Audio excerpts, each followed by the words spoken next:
አንድ በጣም ወደው መዝሙር አለው። ፍቅር ስትሰጣት ለሚስት ችግራችሁን አታዩም ይገርማል። የቱ ነው ትክክለኛው አረዳድ ስለ ፍቺስ? ሁሉን ነገር እግዚአብሔር እንዲያደርግልን እንፈልጋለን። ወደዚያ ስንመጣ ወደ ዓለም ስንመጣ ደግሞ ሁሉ ነገር ሰው እንዲያደርግልን በቆረብ ብቻ እንዳትሆን ወይ የሆነ ብረት ያዝ የለም ብዙ ሰዎች ያረጉታል። ብረቱን አንተ ከብረት የበረታውን ስጋው ደግሞ እሳቱን ተቀበለ ብረት ያስድናል ከሰይጣን። ትልቁ ፈተናኛ ነን አስተሳሰባችን። እንደ ልብ መኖር ደስታ ምን ያህል ድረስ ነው ሰው ልጅ ቢያስፈልገው? አንዳንድ ጊዜ በቃ እምቢ ብለህ ጨክነህ የምትተዋቸው ነገሮች የሚያመጡልህ ደግሞ በጣም ብዙ በረከቶች ናቸው። በተለይ ለእግዚአብሔር ስትል እምቢ ስትል እንደውም የእግዚአብሔር ቃል ፍቺን አብዝቼ እጠላለሁ። ምንም ቢሆን ለሴቶችም ለወንዶችም የምናገረው የሚሰማችሁን አታውሩ። እኔ እግዚአብሔር እንደሱ ያሳዝነኛል። ኪሩቤል በጣም አንጀቴን ይበላዋል። በቃ እንደ አባት ተቀምጬ እኔ ቦት ብዬ ሳስበው ሰው ልጅ ራሱን ዝቅ በማድረግ ውስጥም ንጉስ ልጅ በመሆን ውስጥም እንዴት ነው ሁለቱን አስታርቆ የሚሄደው? አናዳው ከሆነ ልፍታት ብሎ የሚያስበው ወንድ ምንድን ነው የነካው? ለምንድን እንደዚህ ያስበው? እናንተ ወንዶች ምን ማን ትሏት ነበር እንዲያ ነገር ቢገጥማችሁ ስለው አንዱ እጁን አውጥቶ ሙትቻ ነበር ማለት አለ። የእግዚአብሔር ፍርድና ፍትህ መስመሩ የቱ ጋር ነች? የሰው ልጅ ዋና ነገሩ ልብ ውስጥ ነው ያለው። ዓለምህ ልብ ውስጥ ነው። ካልፈለክ አትሰማ። ካልፈለክ ሴቱ ራቅተን ብትተኛ እዚህ ጋር አታይም፣ እያያታይም። ካልፈለክ አትፈለክም። ልብህ ላይ የምትወስነው ውሳኔ ነው። ቀሲስ አሸናፊ እንኳን ደህና መጡ። እንኳን ደህና ቆየ። እግዚአብሔር አክብርልን። ጥሪያችንን አክብረው በአጭር ኖት ስለተገኙልን በእውነት በጣም ክብር ተሰምቶናል። እንደ ፖድካስቱ ራሱ በጣም እያወራን ነበረ። እግዚአብሔር አክብሮት በእውነት እግዚአብሔር ይስጥልኝ ስለጋበዛችን። ያው በቅርቡ ነው ያገባሁት። ያው እርሶም እንኳን ደስ አለ ብለውኛል። ትንሽ ራስ ወዳድ ሆኜ የተወሰኑ ጥያቄዎችን ለእኔ የሚጠቅመኝን ነው የምጠይቀው። ያው ለእኔ ስማር ተማሩ ሌሎቻችሁም። የት ቦታ ላይ ቤትና ሱቆን ይፈልጋሉ የሚለው ቴምር በሳር ቤት ቫቲካን ለዲፕሎማቶች በሚመጥን ጥራት ከተሟላ ደህንነት እንዲሁም የከርሰ ምድር ውሃና ተለዋጭ የኃይል አቅርቦት ጋር ያካተተ ለመኖሪያ የተመቸ ለኢንቨስትመንት የተመረጠ አፓርትመንት ቤቶችን ከ5.7 ሚሊዮን ጠቅላላ ዋጋ ጀምሮ በአዋሬ ከፍተኛ ጥራት ባላቸው በመሃል ከተማ ለሚፈልጉት ነገር ሁሉ ቅርብ የሚሆኑበት ሁሉም መገልገያዎችንና የኃይል አማራጮችን ከመሮጫ ትራክ ጋር ከጊዜው ጋር የሚሄድ መኖሪያ ከ5.4 ሚሊዮን ጠቅላላ ዋጋ ጀምሮ የራሱ ማድረግ የሚችሉበት እንዲሁም ገላን ኮሜርሻል ከገላን ኮንዶሚኒየም መሃል ለአካባቢው ፍላጎት ምላሽ የሚሰጥ ሱቅ ከ2.5 ሚሊዮን ጠቅላላ ዋጋ ጀምሮ የግሎ የሚያደርጉበት ልዩ እድል ለመኖሪያ አፓርትመንቶች እስከ 35% የሚደርስ ቅናሽ እንዲሁም ለንግዱ ሱቅ ደግሞ እስከ 10% በሚደርስ ቅናሽ ቅድሚያ የሚመጡ ደንበኞችን እናበረታታለን። ቀጠሮ ይዘው ለመነጋገር በ0972 77 0371 ወይንም በ0975 76 3944 ይደውሉ። ቴምር ፕሮፐርቲስ። ሰው ሲያገባ ባል እና ሚስት ነው የሚሆነው። ከፍቅረኝነት ወይም ከጮኝነት በሃይማኖቱ ጮኝነት አይደለም የሚባለው። ከጮኝነት ወደ ባልና ሚስት፣ የባልና ሚስት ግንኙነት ደግሞ የፈጣሪ አላማም ነው። በፈጣሪ ወይም በኦርቶዶክስ ቤተክርስቲያን ባል ምንድን ነው? ሚስት ምንድን ነው? ምንድን ነው የሚወክሉት? ምንድን ነው ኃላፊነታችንስ? በጣም ጥሩ ጥያቄ ነው። ወንዶች ሁሉ ሊያውቁት የሚገባ ጥያቄ ነው። ሴቶችን ቢስ መሆንን ማወቅ አለባቸው። ባልነት እግዚአብሔር የሚሰጠን ስልጣን ነው፣ ትልቅ ክብርም ነው። ልክ እንደ ሹመት ወንድ ልጅ መሾም ይወድ የለ በፖለቲካም በምን በቃ ሹመት በጣም የሚወደው ወንድ ልጅ ነው እና ልክ እንደዚሁ በህይወት ላይ የምትሾምበት ትልቅ ስልጣን ነው። የመለኮቱ ወይም የአምላክነቱ ባህሪ ተካፋይ የምንሆንበት ነው ባል ስንሆን እና አንድ ወንድ ልጅ ባል ሲሆን እግዚአብሔር አብን ወክሎ እንደ አባት ይሆናል ማለት ነው። አብን ይመስላል፣ የልጆች አባት ይሆናል እና የአብን ድርሻ ያን በቤት ውስጥ ያሳያል ማለት ነው። ደግ አባት መሆን አለበት። ያ ደጉ አብ አንድ ልጁን ሰጥቶ የወደደንን አብን ያን የዋሁን አብን ሰውን ሁሉ የሚሸከመውን እግዚአብሔር አብን ተወክላለ። አየህ ባልነት እና ደግ አባት በመሆን እግዚአብሔር አብን ማሳየት አለ። አንዳንድ አባቶች ደግነት ስለሚጎላቸው ልጆቻቸው እግዚአብሔርን በአባታቸው ውስጥ አላዩ፣ በእናታቸው ውስጥ ነው እግዚአብሔርን ያዩት። ብዙ ጊዜ ተናግሬ ያውቃለሁ። አረብ ሀገር ስለ እግዚአብሔር አባትነት አስተምሬ ስወርድ አንድ ሴት መጣ። ምን ማለት ነው አለች። ምን ነው ስላት፣ እንዴ እግዚአብሔር እንዴት አባት ነው ትላለህ? እናት ነው አለች። አልገባኝም እና ምንድነው ምን ሆነሻል ስላት አባቴ በጣም ጎትቶ ነው ያሳደገኝ ለአንተ ልነግርህ የማልችለውን ነገር አድርጎኛል። እንዴት እግዚአብሔርን አባት ሊለው ይችላል? ምስሉን ማየት አትችልም? በዛ አልችልም። በሰማይ የምትኖሪ እናታችን ነው ብዬ ነው መጸልየው አለች። አየህ ይሄ አባት ምስሉን አበላሽቶታል እግዚአብሔርን መልክ። ስለዚህ እግዚአብሔርን መልክ ለማሳየት ስልጣን የተሰጠ ኃላፊነት የተሰጠ መሆኑን የምታይበት ነው። ባልነት እንደ አብ ደግሞ እንደ ክርስቶስ ደግሞ የቤት ራስ ደግሞ ትሆናል። ባል የሚስት ወንድ ልጅ የሚስቱ ራስ እንደሆነ ቤተክርስቲያንን ራስ አድርጎ በፍቅር በሰላም በደግነት በጥፊ እየተመታላት የወደዳትን ያን ደግሞ ደግ ክርስቶስን ደግሞ ትመስላል።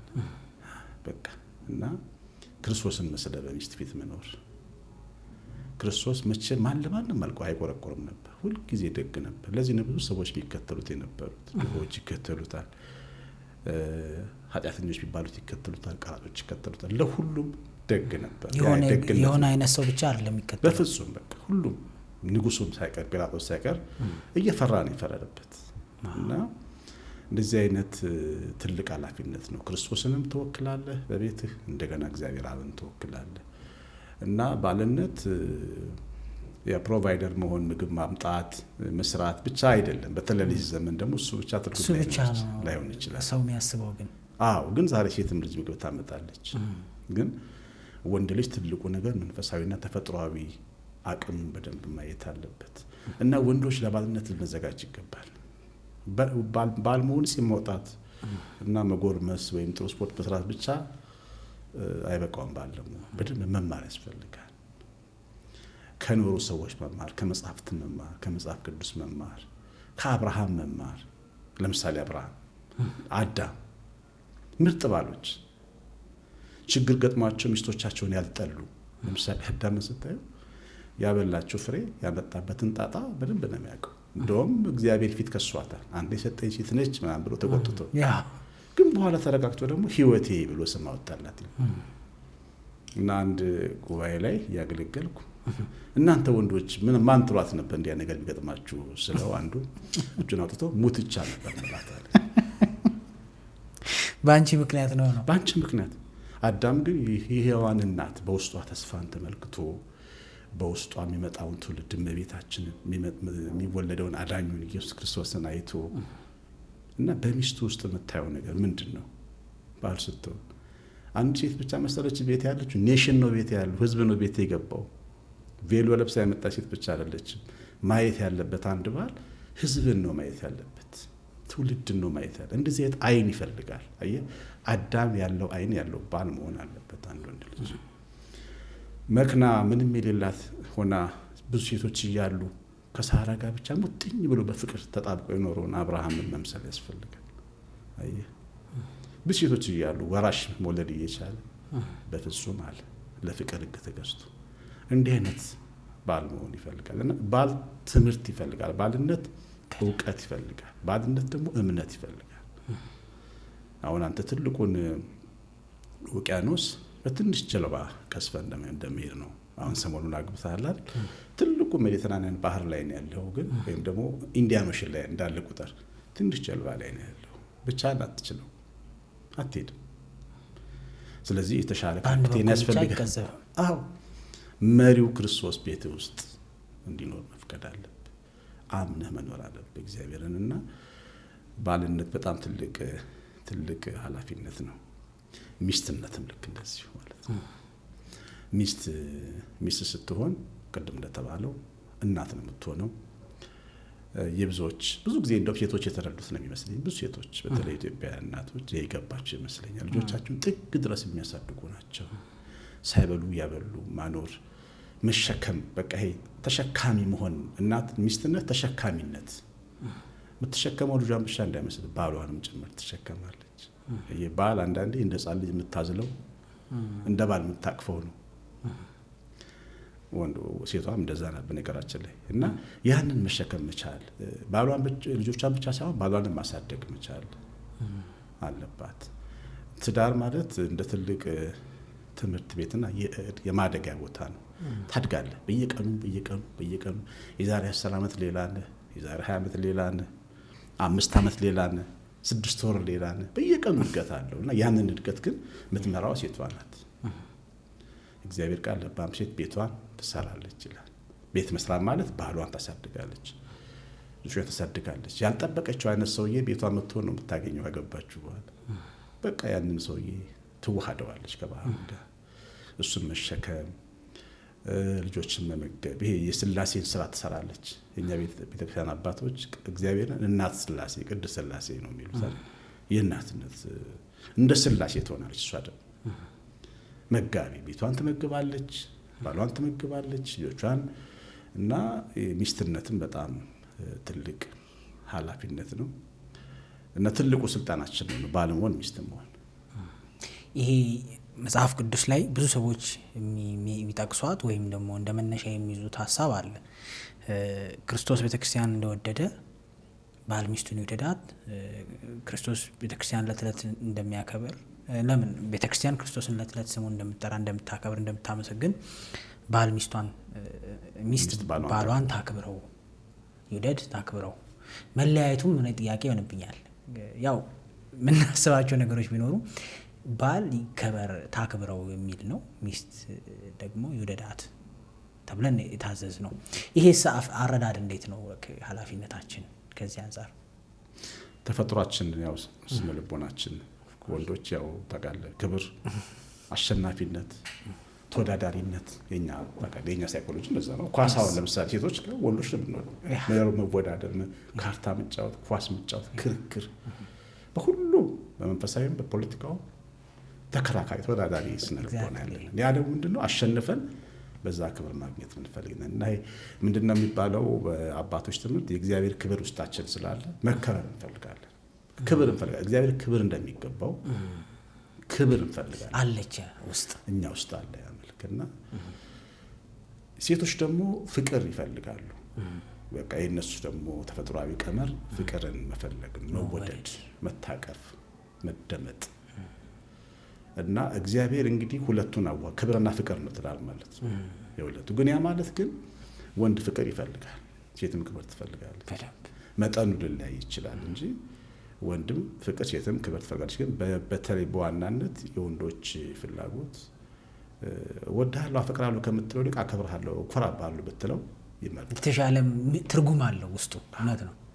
በጣም ነው እንደውም ማጀገን ያለባቸው የተባለውን በዚህ መንገድ የደከመ ተስፋ እየቆረጠ የሚመጣ ባሏን ጀግና ማድረግ የምትችለው ሴት ልጅ ብቻ ነች። ማንም አያደርገው። ከአንድ ሴት ከሚስቱ ምስጋና ከተቀበለ ከሺህ ሰዎች ውጭ ከተቀበለው በላይ ውስጡ ሲያቦቀው ይኖራሉ። ይገርማል። እኔ በራሴ ስለማይሆን አንዳንዴ እንደናነቃለን። የምስጋና ቀን የሚባል በዓል እናከብራለን። አሁን በቀደምም አክብረናልና ከባለቤቱ ጋር ነው ተሰብስበናል። ከባለቤቴ ከልጆች ጋር ሆነን በመጀመሪያ እግዚአብሔርን ያደረገልን ዘርዝረን እናመሰግነዋለን። ከዛ እኛ እርስ በርሳችን እንመሰጋገናለን እና በዛ ውስጥ በጣም ደስ የሚል ትሬንት ነው። በጣም ጥሩ ነገር ነው። ይገርማል። እና እኔ ሚስቴ ውስጥ ያለውን ያስቀመጥኩትን ትልልቁን ነገሩን አውጣዋለሁ። ይዛን ገመደን በዝርዝር ነው የምነግራት። እሷም ትነግረኛለች። እንግዲህ እሷ የሚሰማትን እሷ ታውቃለች። ግን እኔ የሚሰማኝን የበለጠ መልካም ባል እንደሆን እንዴት እንደሚያደርገኝ ያውቃለሁ። እና ከሚስት የምታገኘው ምስጋና፣ ክብር በጣም ጀግና ያደርጋል። እኛ አሁን አብዛኛው ኢትዮጵያውያን ግን የምንረዳው ሰውን ጀግና የምናደርገው ያኛውን ጎኑን በመናገር ደካማ ጎኑን በመናገር ስለሚመስለን የበለጠ ነው የምናደግመው። እና መጽሐፍ ቅዱስ ራሱ እንደሚጠቃለ ስለ እግዚአብሔር ምስጋናን የሚሰዋ ያከብረኛል ይላል። ልክ እንደዚሁ ሰው ሲያመሰግንህ ክብርህ እየተሰማ ውስጥህ እየበረታ ራስን እየወደድከው እየተቀበልከው ደግሞ የበለጠ እንድትሰራ እየሆንክ ትመጣለህ። ይህንን ያው ፖዚቲቭ ኢነርጂ የሚባለው ነገር በጣም መጠቀም አልተለማመድንም እና ይሄ ወንዶችን በዚህ መንገድ ባሎች መመገብ አለባቸው። እና ሴት ልጅ ባሏን ጀግና፣ ጎበዝ፣ ብርቱ ማለት ትችላለች በዚህ መንገድ።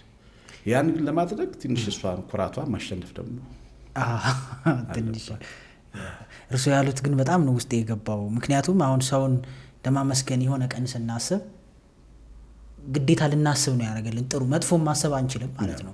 አሁን እኔ ባለቤቴን ማመስገን ብፈልግ ሊታየኝ የሚችለው ማመሰግንበት ብቻ ነው አይደለም። ለእኔ የሆነችው ሊሆን ይችላል፣ ለልጆች እኔ ልጅ የለኝም በርግጥ ግን ያው እንደዛው በእርሶም እየታየሁት ነው።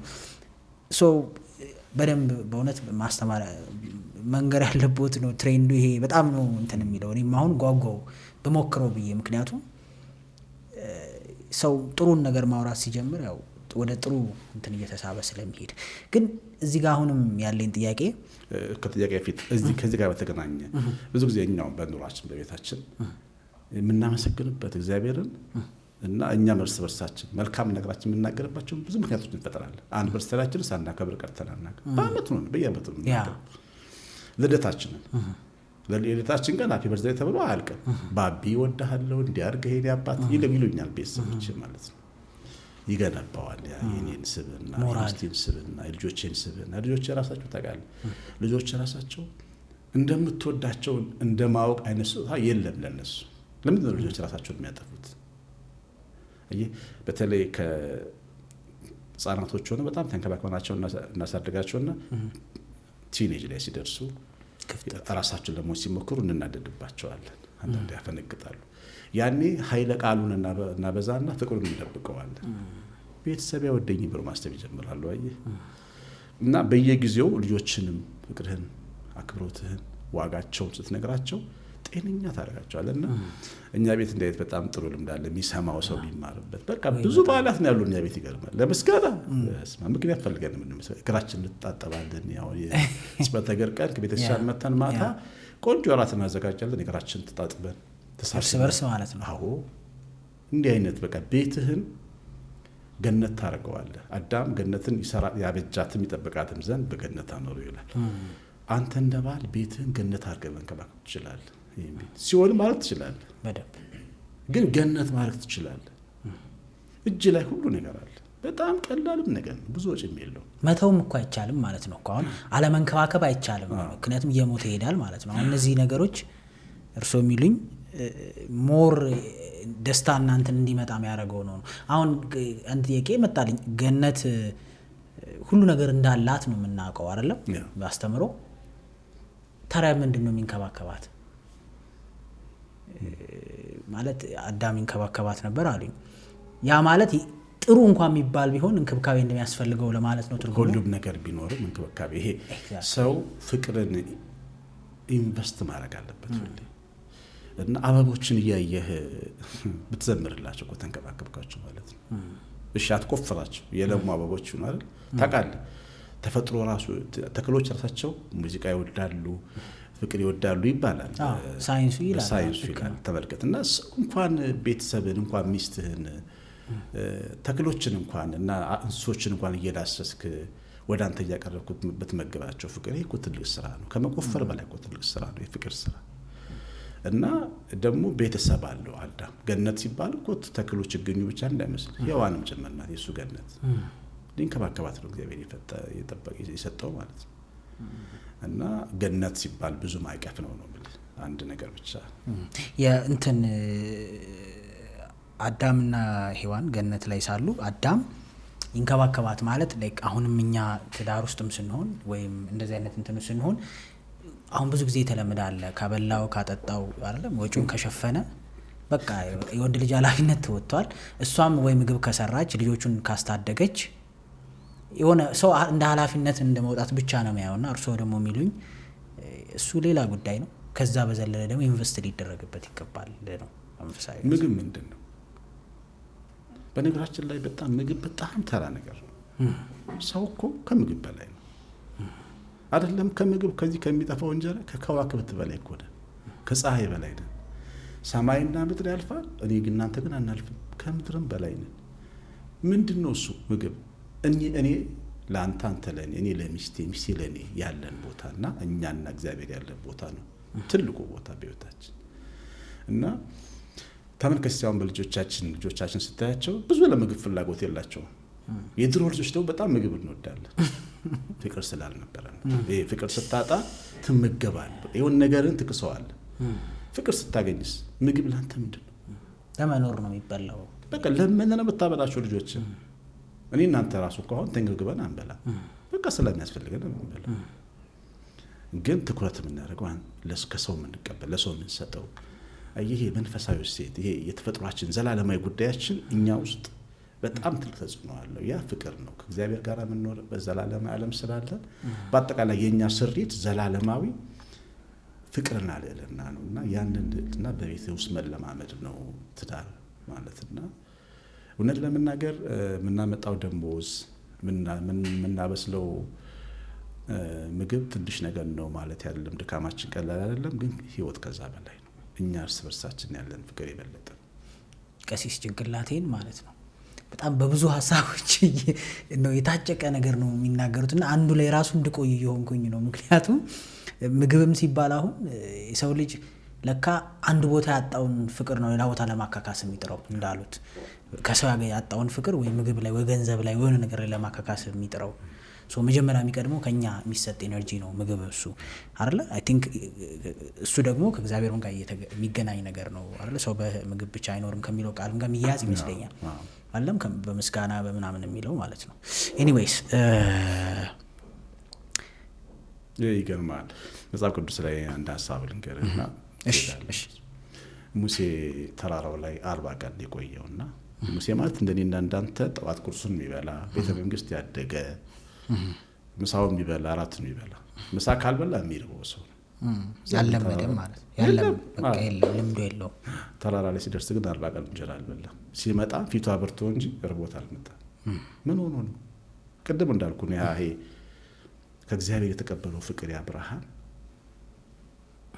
በቃ ይሄኛው ተው መኖር ለካ ትችላለህ። ከዛ እሱ ብርሃን ፍቅር ለሚስት በመስጠትህ ፍቅር ስትሰጣት ለሚስት ችግራችሁን አታዩም። ይገርማል።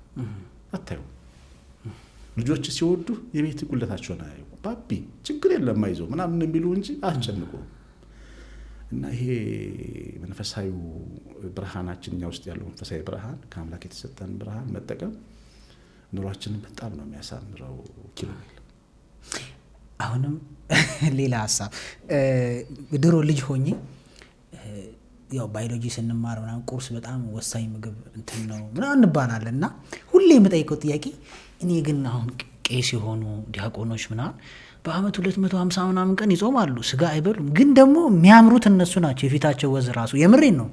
እና አሁን ያሉኝ እኮ ትዝ ብሎኝ ነው ሰው ለካ የሆነ በቃ ያማረ ምናምን ስለበላም ብቻ አይደለም እንዳሉት የሙሴ ፊት ያበራል እንዳሉት አይ ቲንክ መንፈሳዊ እንትንም ይላል ነው የሰው ልጅ በቃ ቁርሱን ስለዘለለ ወይም ምሳውን እንትን ስላለ ነው ወይም ስለበላም አይደለም የሚያምርበት ወይም የተስተካከለ አቋም የተስተካከለ ጤና የሚኖረው የገዳም አባቶችን ማየት ስለሚቻል ማለት ነው። ያው ካነሱልኝ ያው መዝለል ስለከበደኝ ነው ትዝ አለኝ የልጅነቴ።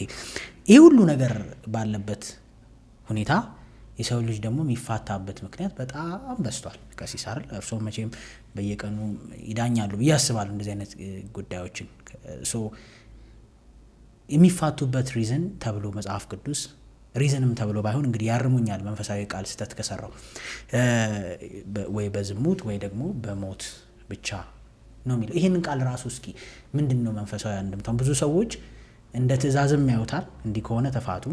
ከዛ ደግሞ ከዚህ ውጭ የሚሆኑ ደግሞ ምክንያቶች አሉ። ደስተኛ አለመሆን፣ ቅድም እንዳሉት በቂውን ፍቅር አለማግኘት፣ አቴንሽን አለማግኘት፣ ክብር ወንዱ ክብር አለማግኘት፣ እነዚህ የሚሉ ምክንያቶች ብዙ ሰዎች ሲያፋቱ ኦልሞስት ኢትዮጵያ ውስጥ የፍቺ እንትን በጣም 40% ደርሷል የሚል ነገር ነው የምሰማው። እርግጠኛ ባልሆነ እንዴት ነው የሚታየው ይሄ ከመንፈሳዊ አንግል? ሰውስ ምንድነው ማድረግ ያለበት በእንደዚህ አይነት ነገር ሲፈተን? ደስተኛ ባለመሆን ሊሆን ይችላል፣ አቴንሽን ባለማግኘት ወይም ከዛ ሰው ከሚፈልገው ሰው ባለማግኘት ሊሆን ይችላል። ከዛ ከእንደዚህ አይነት ከዝሙቶች ጋር በተያያዘም ነገር የሚመጣው የቱ ነው ትክክለኛው አረዳድ ስለ ፍቺስ? ብዙ ጊዜ አሁን በጥያቄ ሁለት ሀሳቦች አሉት። የመጀመሪያው ፍቺ ከዝሙትም ከሞትም መለየት፣ ከሞትም ከፍቺ ከዝሙትም ውጪ የሚበልጠው እንደውም እንደሱ አይነት ፍቺ ነው። ከዝሙትም በሞት ከመለየትም የሚበልጠው ካለመቻቻል በቃ ከመድከም የሚመጡ ፍቺዎች ይበዛሉ።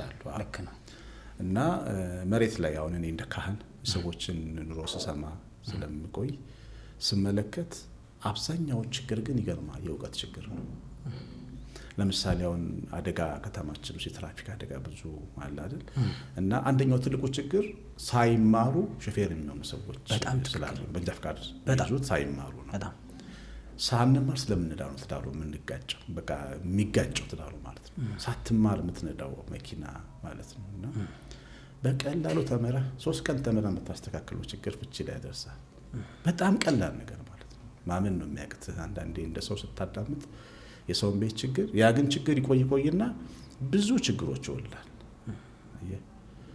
ተቆራርፎ ይቆያሉ 7 ወር 6 ወር በትንሽ ነገር እና ከዛ በኋላ ያ ችግር ሌላ ችግር ይወልዳል። ጠላት ደግሞ ተኝተን ሳለ መጥቶ እንክዳድ ይዘራበታል። እግዚአብሔር ቃል እንክዳድ ይዘራዋል። በቃ እንድታረገው አስባ ነው ያለ ይጨምርለታል ማለት ነው። እና ግን ብዙ ጊዜ እኔ የተጋቡ ሰዎች መጋባት ብቻ በቂ ነው ብዬ ነው ያለው። መማር ያስፈልጋል። ዛሬ ደግሞ የትምህርት ዘመን ነው። ቴክኖሎጂ አለ፣ ዩቲዩብ አለ። ስለ ትዳር ቢሄዱ ጃፋ መጽሐፍት ቤት ቢሄዱ ብዙ መጽሐፍቶች አሉ። ማኅበረ ቅዱሳን መጽሐፍት ቤት ቢሄዱ መንፈሳዊ መጽሐፍቶች ብዙ አሉ። መማር ይችላል። ካህናት አሉ። እና ችግሩ መጥቶ ችግሩን ከምናስታምመው በጣም በቀላል ማስተካከል እንችላለን። የሚገርም ለምሳሌ እንግዲህ አሁን ብዙ ጊዜ ባልና ሚስቶች አንድ አይነት እንዲሆኑ ይጠብቃሉ። እኔ ወንድ ልጅ ነኝ፣ እኔ የክፍለ ሀገር ልጅ ነኝ፣ ሚስቴ ሴት ናት፣ የአዲስ አበባ ልጅ ናት። እንዴት አንድ አይነት ልንሆን እንችላለን? በብዙ ነገሮች፣ በአስተዳደጋችን፣ በመልካችን፣ በቤተሰባችን፣ በሁሉ ነገራችን በጣም እንለያያለን። እኔን ትምሰል ብል ከሚስቴ ጋር 20 ዓመት እስካሁን አልቆየም። እሷም እኔ ትምሰል ብትል ፈታኝ ሄዳ ነበር። ግን ተቀባብለን ነው አንድ አይነት እንድንሆን መጠበቅ። ሴቷ እንደ ሴት እንዲያስብ ወንድን ትፈልጋለች፣ እንደ ወንድ እንዲያስብ አትፈቅድለትም። ወንድ ደግሞ እንደ ወንድ እንደ ሴት እንድታስፈቅድላትም እንደሱ እንድታስብ ይፈቅዳል። ለምሳሌ አታወሪ በቃ አትጨቃጨቂ ይላታል። እሷ ግን ልታወራው ትፈልጋለች። የሴትም ባህሪ ነው፣ ባህሪዋ ነው። መስማት ነው እንጂ ያለበት ጨቅጫቃ ሚስት አለኝ ብሎ ካማት እንዴት ነው ጓደኛዋ ሊሆን የሚችለው? እንዴት ነው አብራ የምትኖረው? መቀበል አለበት የሰው ባል ሚስቱን፣ ሚስት ባሏን።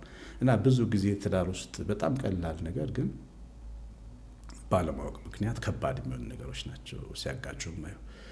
ሁለተኛው ግን እንደዚህ አሁን ዝሙት ለምሳሌ መጽሐፍ ቅዱስ ፍቺ በምን ይፈቅዳል? ፍቺን በምንድን ነው የሚፈቅደው?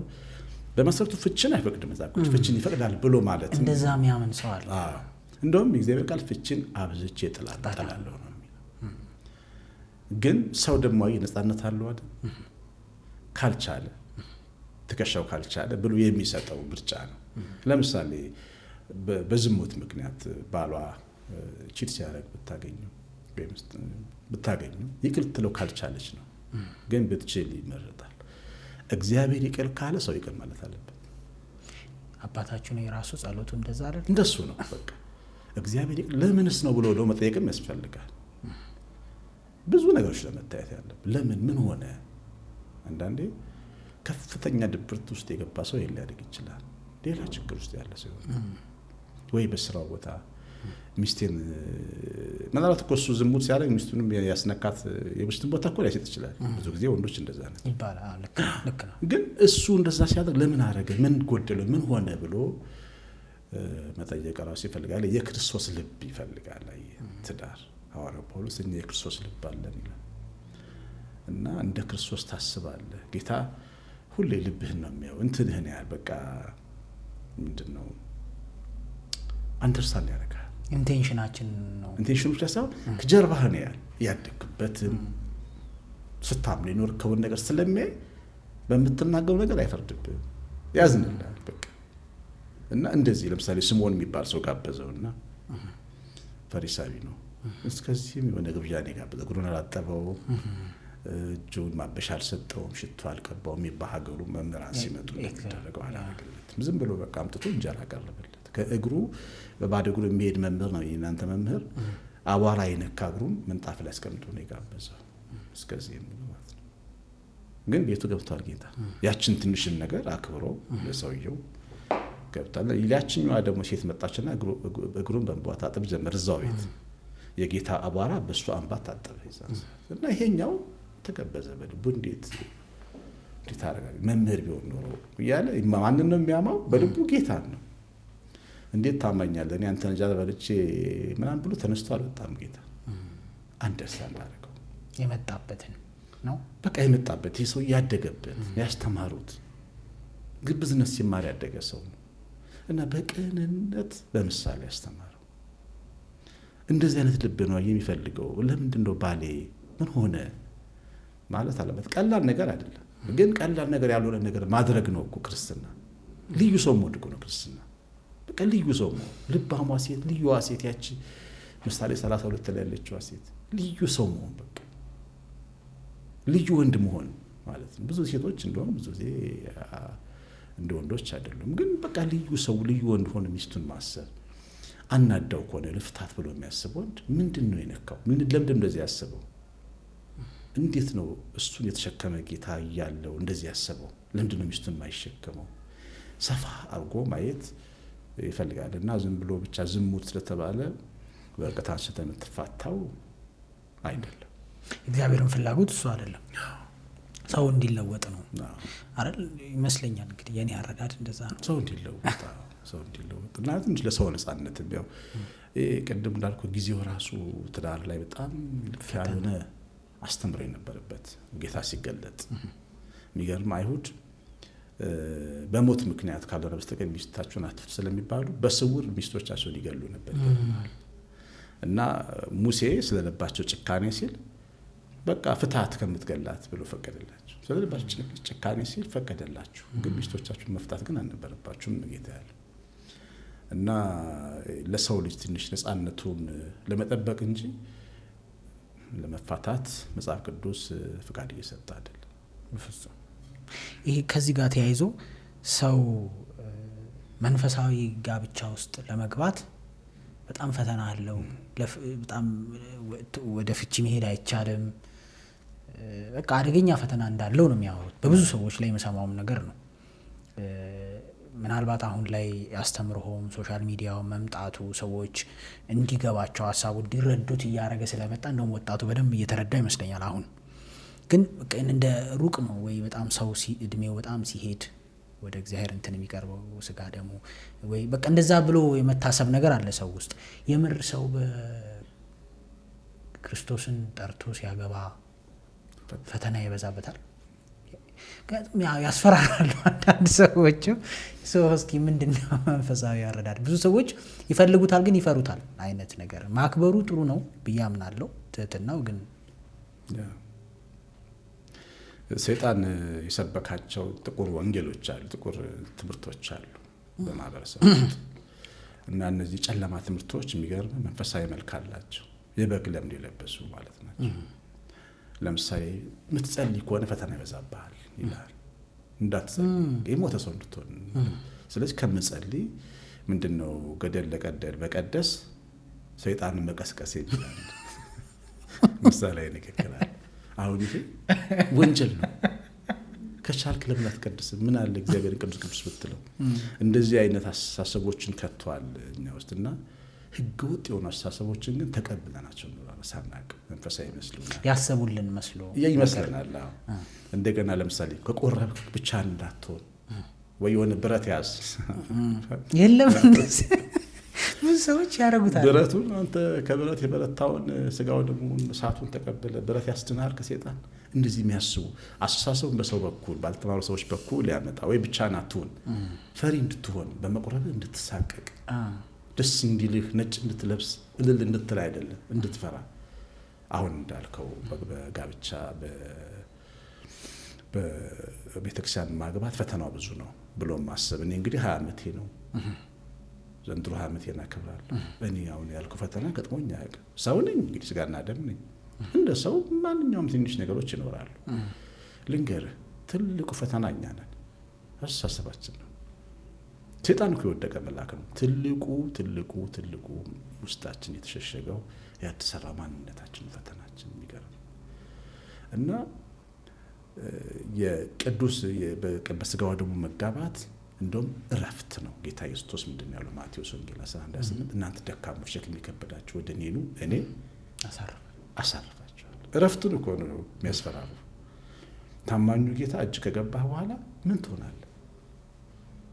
እኔ ለብዙ ጊዜ የሚገርም ሰንበት ተማሪ እያለሁ ሰይጣን ፈራ ነበር። ከእግዚአብሔር በላይ ሰይጣን የምፈራው።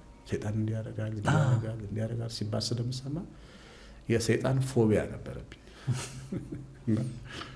ደግሞ ታውቃለህ ስትፈራ ይመታል። ተጽፏል። ኢዮብ ራሱ የፈራውት ደረሰብኝ ያለው ምክንያቱም ፈርታል። ከፈራ አታምንም ማለት ነው። ሁሉም በሚችለው አምላክ ኃይል አታምንም እና ከተወሰነ ጊዜ በኋላ ወይዛ እግዚአብሔርን ቃል መጽሐፍ ቅዱስ የተማርኩ ስመጣ ተቀየርኩ። ይገርማል። ሞትን ያሸነፈ ጌታ አጠገቤ እያለ አሸናፊው እያለ እንዴት እፈራለሁ? አንድ ቀን ነው እንደምሱን ትምህርት የተማርኩት ለመሰለ ልጄ ትንሿ ልጄን ይዤ ወክ አደርጋለሁ እና ሽምግል ያለ ውሻ ያስፈራል። ቆዳው ልክ የተላላጠ ውሻ ነው እና ስታየው በጣም ደነገጠች። ከዛ እኔ እግሬ ስር መታጠግት አለችና ተረጋጋሽ ማለት ነው። መንገድ እየሄድን ተማርኩ። ሰይጣን እኮ እንደዚህ ውሻ ነው። ለምንድን ነው ግን እኔ አባቴ እንደዚህ ሕፃን ልጅ እሷ አንተን ስላመነች ማለት ነው። እሷ እኔ ስታምን እግዚአብሔርን አስተማረኝ እና በህይወት ውስጥ በጣም ነው የምማረው። የሚገርም እያንዳንዱ ነገር እና ራሴን ማስተካከል ጀመርኩ። ከዛ ሰይጣን ቤቴን ይረብሻል፣ ሰይጣን ስራዬን ይረብሻል። ይሄ አድራሻ ካለ የጠፋ በቃ። ከዛ በኋላ ሰላማዊ ኑሮ መኖር ትጀምራለህ። ይገርማል። እምነትህ ነው የሚጎዳ። ስታምነው ደግሞ መብት አለው ሰይጣን በአንተ ላይ። አሁን ሔዋን አይደለች መጀመሪያ እባቡን ያመነችው? እግዚአብሔርን ታምን ነበር። ወደ እባቡ ስትዞር ሔዋን አመነች። ከዛ አዳም ሚስቱን አመነ። ስለዚህ ሁለቱ እምነታቸው ከእግዚአብሔር ላይ ተነስቶ እባቡ ላይ ሆነ ማለት ነው። ነጻ ፈቃዳቸውን ለዛኛው አካል ሰጡ። ከዛ አዳም ምን ሆነ? አፈር ሆነ ማለት ነው። ምን አለው እግዚአብሔር? እባቡን አፈርን ትበለዋለህ አለው። አፈር ነው ወደ አፈር ትመለሳለህ ብሎት አዳምን አፈር ትበላለህ አለው። እባቡን ሄዶ ትበለዋለህ ማለት ነው። ምክንያቱም መብት አለው በቃ አምኖታል። ሰይጣን በአዳምና በሔዋን ልብ ውስጥ ስለነገሰ እንደፈለገ ሊያደርጋቸው መብት ሰጠው። አምኖታል እና ሁሌም ቢሆን ይውላችሁ ክፉ ነገር ከማመን መጠበቅ አለብን። እኛ እንድናም የተፈጠርነው ቅዱሱን መልካሙን አንዱን አምላክ የሞተልንን ጌታችንን እና በቅዱስ ጋብቻ ማግባት የተባረከ ህይወት፣ ደስ የሚል የሰላም ህይወት፣ መለኮታዊ ጥበቃ ቤትህ አሁን ያንተ ቤት በመላእክት የተከበበ ቤት ነው። ብታምኑ ባታምኑ እድሜ ዘመናችሁን ሁሉ ይሄ ቤት በመላእክት ተሞልቶ ነው የሚኖረው። ምክንያቱም አምላክ ይጠበቃል። ስለዚህ ምን ልትሆን ትችላለህ? እና ጠላት የሚያስፈራውን የስነ ልቦና ጦርነት እንድትነቁበት ነው። ፕሮፓጋንዳ ነው የጠላት። የእውነት ግን ሲታሰብ እንደዛ እኮ ነው። ፍርሃት የሆነ ነገር አሳልፎ ይሰጣል። እንደውም አንድ ሰው ሲል ሰማው፣ ምን እርግጠኛ ሆኜ ቁጥሩን ባላቀውም መጽሐፍ ቅዱስ ላይ በጣም ብዙ ከተጻፉ ትእዛዞች ውስጥ አንዱ አትፍራ ነው። ምን ያህል ጊዜ እንዳለ አላውቅም፣ ግን ብዙ ጊዜ አለ አይደል? አትፍራ ነው። ምክንያቱም ፍርሃት ተቃራኒ ስለሆነ ከእግዚአብሔር መንፈስ እግዚአብሔር እኛ ላይ ካስበው ዓላማ ተቃራኒ ነው። ሰው በፍርሃት ነው ሰው የሚያጠፋው፣ ሰው በፍርሃት ነው የሚክደው፣ ሰው በፍርሃት ነው የሚዋሸው፣ ሰው በፍርሃት ነው ነገ ይህን ባጣ ሲያም ባጣ ብሎ ብዙ ክፉ ነገር ውስጥ የሚገባውና ክፋት ወይም ፍርሃት በዘመናዊ አስተምሮ የወረደ ኢነርጂ ነው ይባላል። ያ ምን ያህል ከመንፈሳዊ ጋር እውነት አለው? ትክክል ነው።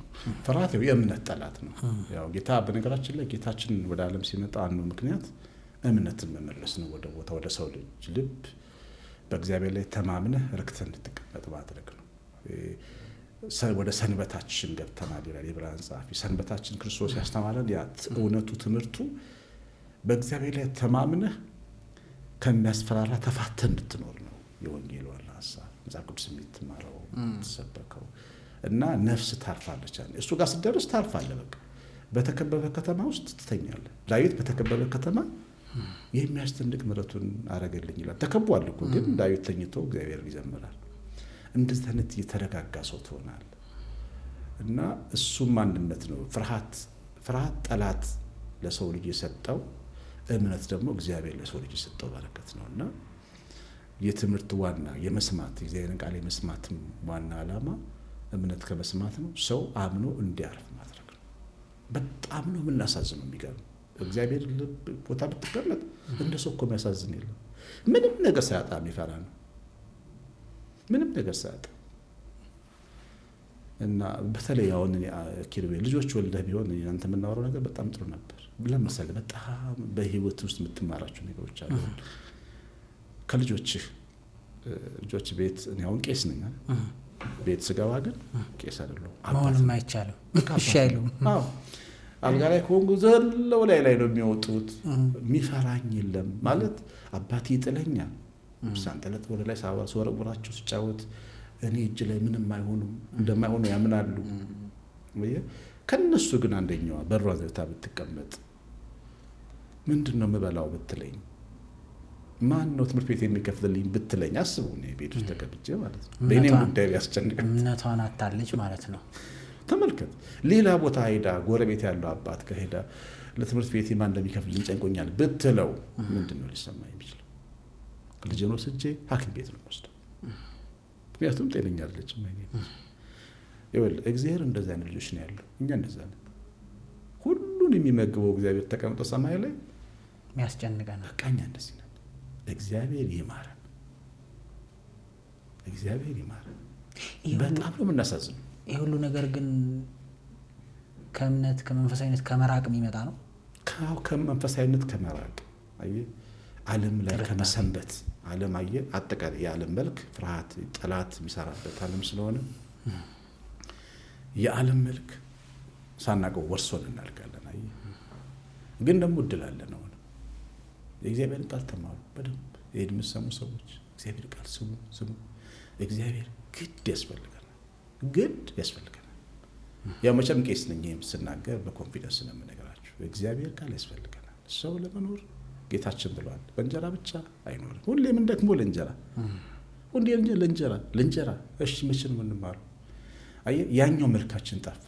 መንፈሳዊ መልካችን እግዚአብሔር ልጆች ሆነን የምንኖረው ምናበራው ያ በሞት ጥላ መካከል እንኳን ክፉን የማይፈራው ሰውዬ የጠፋ ዳዊት ዛሬ ያ ምድረ በዳውን ይለመልማል ብሎ ድንጋዩን ተስፋ አድርጎ የተቀመጠው አብርሃም ዛሬ የጠፋ ከድንጋይ ላይ ያፈሰሰለት አብርሃም ዛሬ የማናየው እግዚአብሔር እኮ ያው የአብርሃም አምላክ ነው። እና ያንን አምላክ አስደስተ ነው አብሮን እንዲሰራ ማድረግ መቻል አለብን በሕይወታችን። እና እኔ እግዚአብሔር እንደሱ ያሳዝነኛል። ኪሩቤል በጣም አንጀቴን ይበላዋል። በቃ እንደ አባት ተቀምጬ እኔ ቦት ብዬ ሳስበው አንድ ጊዜ እንደው ሚዲያ ላይ ተናግሬዋለሁኝ። ልጄን እኔና ባለቤቴ ሱፐር ማርኬት ወደዛ ወደ መገናኛ አካባቢ ሄድንና ዘፍመሽ ነው መሰለኝ የሚባለው ሱፐር ማርኬት፣ ሸዋ ሱፐር ማርኬት እዛ ገባን። ስንገባ ሱፐር ማርኬቱ በር ላይ የልጆች መጫወቻ ሰርተዋል እና ከስተመሩ እዛ ገብቶ እስኪወጣ ልጆቹ እዛ ይጫወታሉ። እና ልጃችንን ተጫወቻልና ተለቅ ትላለች። ሁለተኛ ሕፃን ልጅ አለ አብሮን።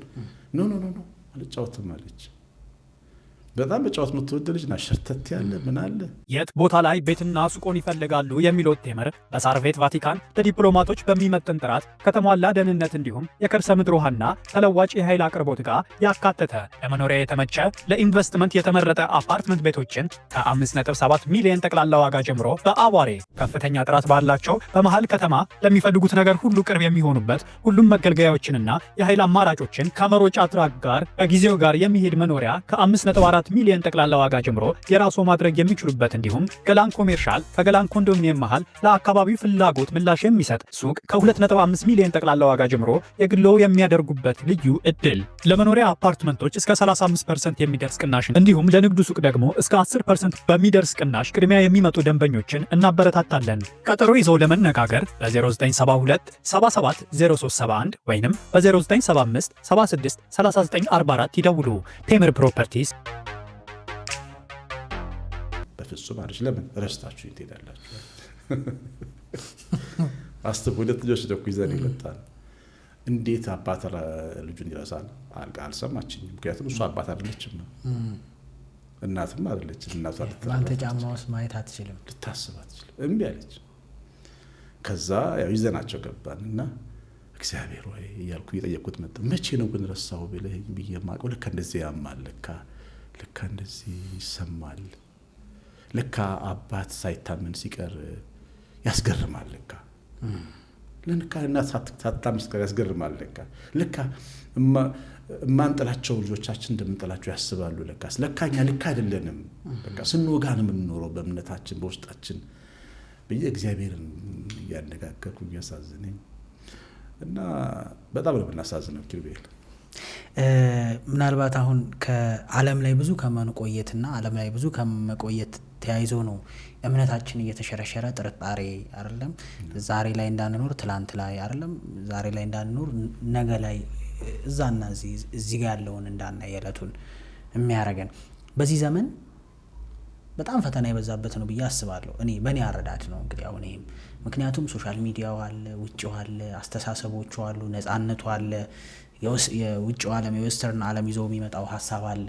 ይህ ሁሉ ባለበት ውስጥ ወጣት መንፈሳዊ ለመሆን በጣም የሚቸገርበት ዘመን ነው ብዬ አስባለሁ። በእኔ አሁንም የኔ እይታ ነው፣ ያርሙኛል። አንድ ከተማ ውስጥ የሚኖሩ ወጣት ከዓለሙ ጋር ጦርነት ውስጥ ያለ ምክንያቱም በዚህ ሳይድ የሚያውቁት ነው ሶሻል ሚዲያው ምኑ ብዙ ፈታኝ ነገር አለው ለወንድም ለሴትም እንደየጾታውም እንደየሁኔታውም ከገንዘብም ጋር ተያይዞ ሊሆን ይችላል፣ ከትዳርም ጋር ተያይዞ ሊሆን ይችላል። የምናያቸው ነገሮች ለፈተና የሚያጋልጡ ናቸው።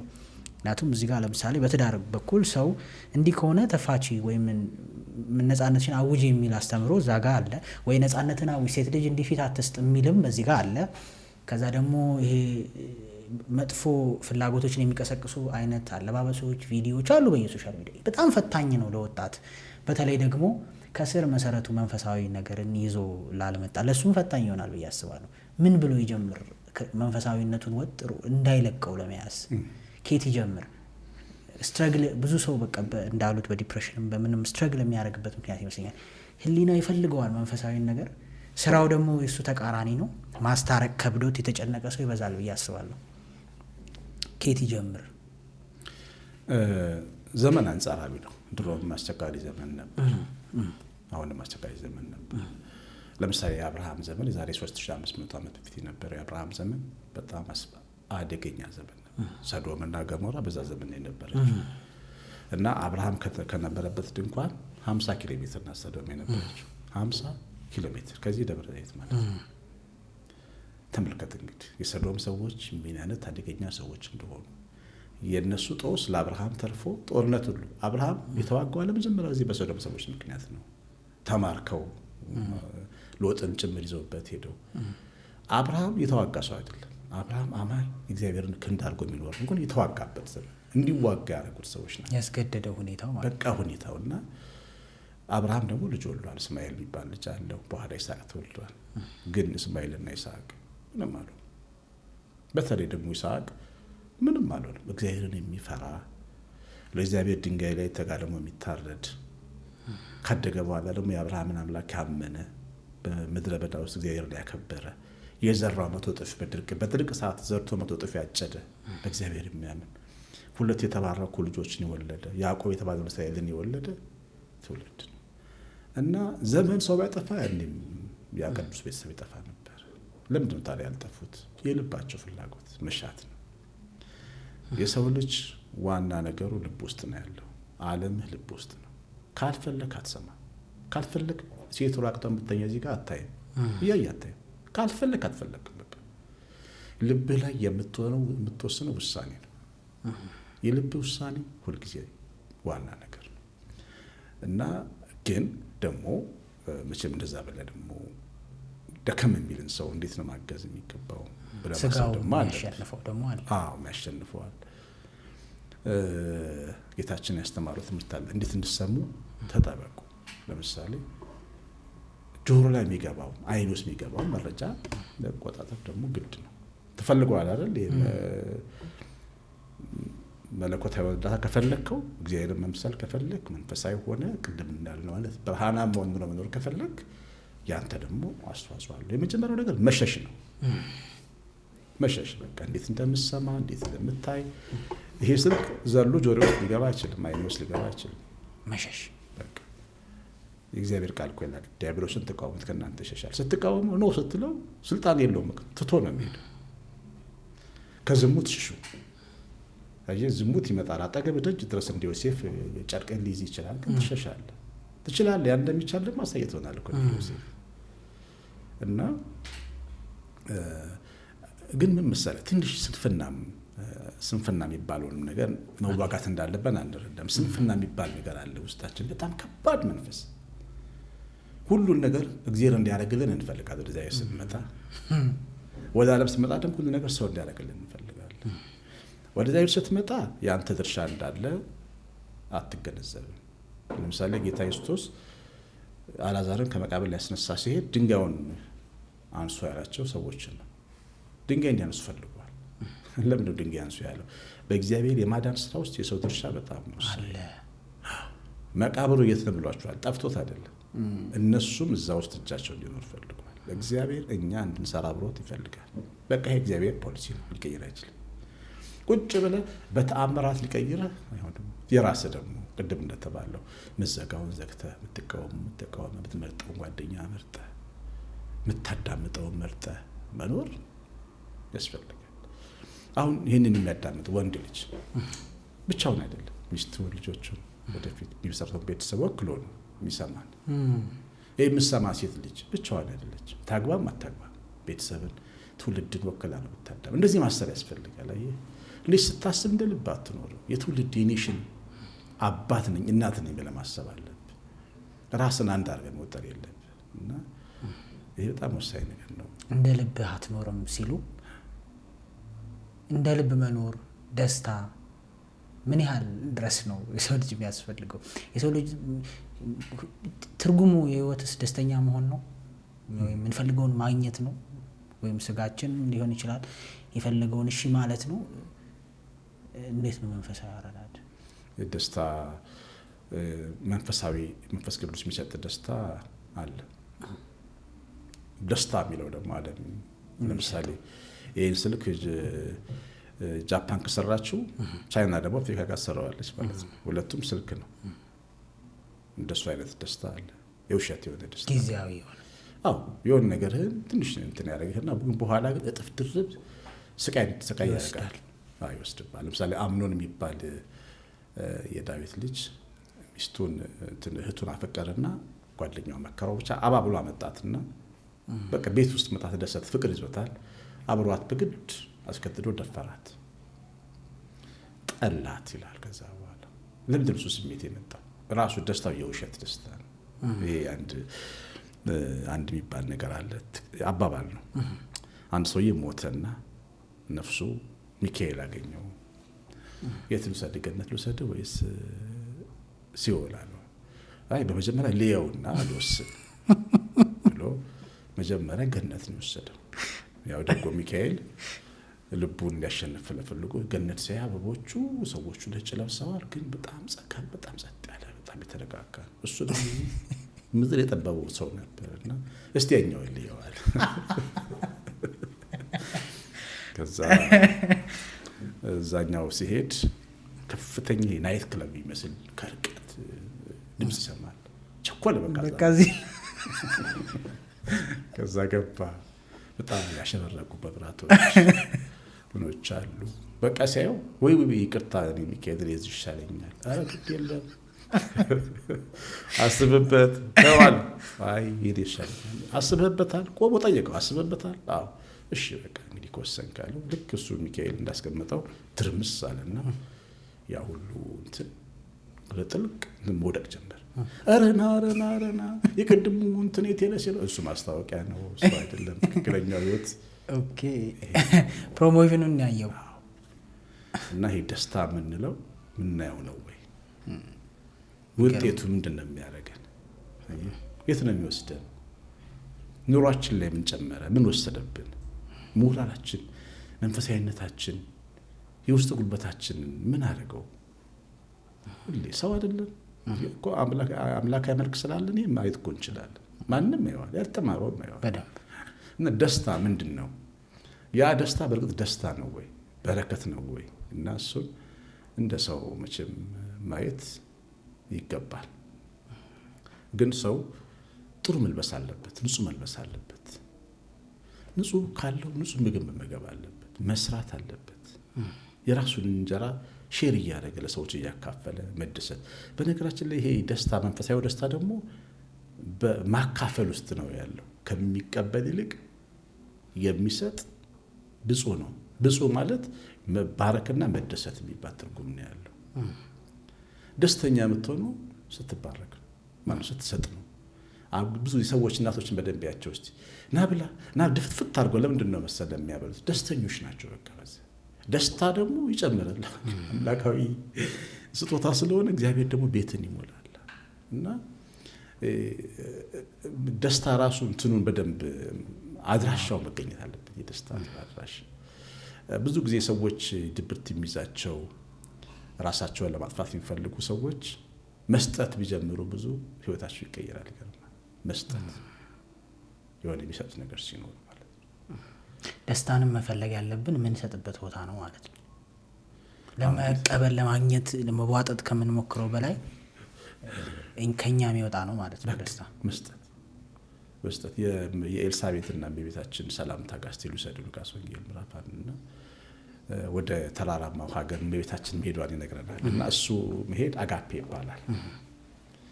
ጉብኝት ነው ማለት እንኳን ደስ አለሽ ዘመዴ ኤልሳቤጥ አርጅታ ስታዝን ስታለቅስ ታውቃታለች። ልጅ አጥቼ ብላ ስታለቅስ ታውቃታለች። እንኳን ደስ አለሽ ነው ያለቻት። ሰላም ስትላት መንፈስ ቅዱስ ሞላባት ይላል።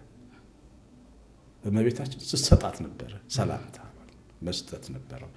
ያ መስጠት በኤልሳቤጥ ውስጥ የሞላው ነገር ምንድን ነው? እሷ ብቻ ሳትሆን ጽንሷ ሳይቀር ነው ይዘለለ እና የመስጠት ምሳሌ መስጠት ምልህ ቁሳቁስ ብቻ አይደለም፣ ፍቅርህን፣ ቅንነትህን። ለምሳሌ የሆነ ካፍቴሪያ ተከፍቶ ቤቱ ሙልት ብሎ ስታይ ደስ ሊል ይገባል። ይህ ሰውዬ አላውቀው ይሆናል፣ በቃ እሱ ደስተኛ ያደርጋል። ለምን ሰውዬው ሲደሰት ደስ ይላል። ያንተ ቻናል ሰው ሲያየው ብዙ ሲያይል ደስ ሊል ይገባል። ሰው እንደዚህ ነው ደስታን የሚያገኘው። አየህ፣ ይሄ ልምምድ ይፈልጋል፣ ጭካኔ ይፈልጋል። ያኛው ያጓጓል አይደል? እንደ ሰው ግድማ ያል በጣም እኔ የሰውየው አባባል አሳቀኝ እንጂ ምሳሌው በጣም እንትን ነው። ፕሮሞሽኑ እንዳሉት በጣም የሚያጓጓ ነው፣ ግን የሚደረመስ ነው። ላይክ አይዘልቅም። ትንሽ ደቂቃ አንድ አባት ሲያስተምሩ ሰምቼ ነበረ። ሰው ቤተክርስቲያን አስቀድሶ ሲያድር ነው ጠዋት ሰላም የሚሰማው ወይስ ክለብ ሲጨፍር ሲያድር? ማታ የተዝናና ይመስለዋል፣ ግን ጠዋት ራስ ምታቱ፣ ኪስ ውስጥ ገንዘቡ የለም፣ ምናልባት ዝሙት ውስጥ ወድቋል፣ በሽታም ብዙ ነገር ውስጥ ሆኖ ነው መዓት ይዞ ነው ይመጣው። ከዛ ቀጥሎ ቅዳሴ ያደረው ሰው ግን ቆሞ ነው የሚያድረው። የሚያደክም ይመስላል፣ የሚከብድ ይመስላል። ብዙ አእምሮ ከውጭ ሆኖ እንደሚያስበው ሀሌት ለቆመው ሰው ግን ጠዋት ግን እሱ ነው ሪፍሬሽ ንጹህ ሆኖ ፊቱ በርቶ ጥሩ ሰላምታ ከቤተሰቦቹ ጋር አድርጎ መግባት የሚችለው። እና እንዳሉት እርሶ ማለት ነው ያው እኔ የሰማዋትን ነው ያኛው ደስታ አንድ ሰጥቶን 10 የሚነጥቀን ነው። ይሄኛው ደግሞ አንድ የተቀበለን ይመስልና ግን ብዙ ጥፍ የሚሰጠን። ስለዚህ በቤተክርስቲያን አስተምሮ ኖ ማለት ወይም እምቢ ማለት ወሳኝ ነው ማለት ነው። እሺ የምትላል እምቢ በሉም የሚላል እግዚአብሔር ግን እምቢ ማለት አለበት። ዮሴፍ እምቢ እኮ ነው ያለው። እንዴት ይበድላል? በነገራችን ላይ ዮሴፍ በጣም ነው የሚገርመኝ። ያው ባሪያ ነው።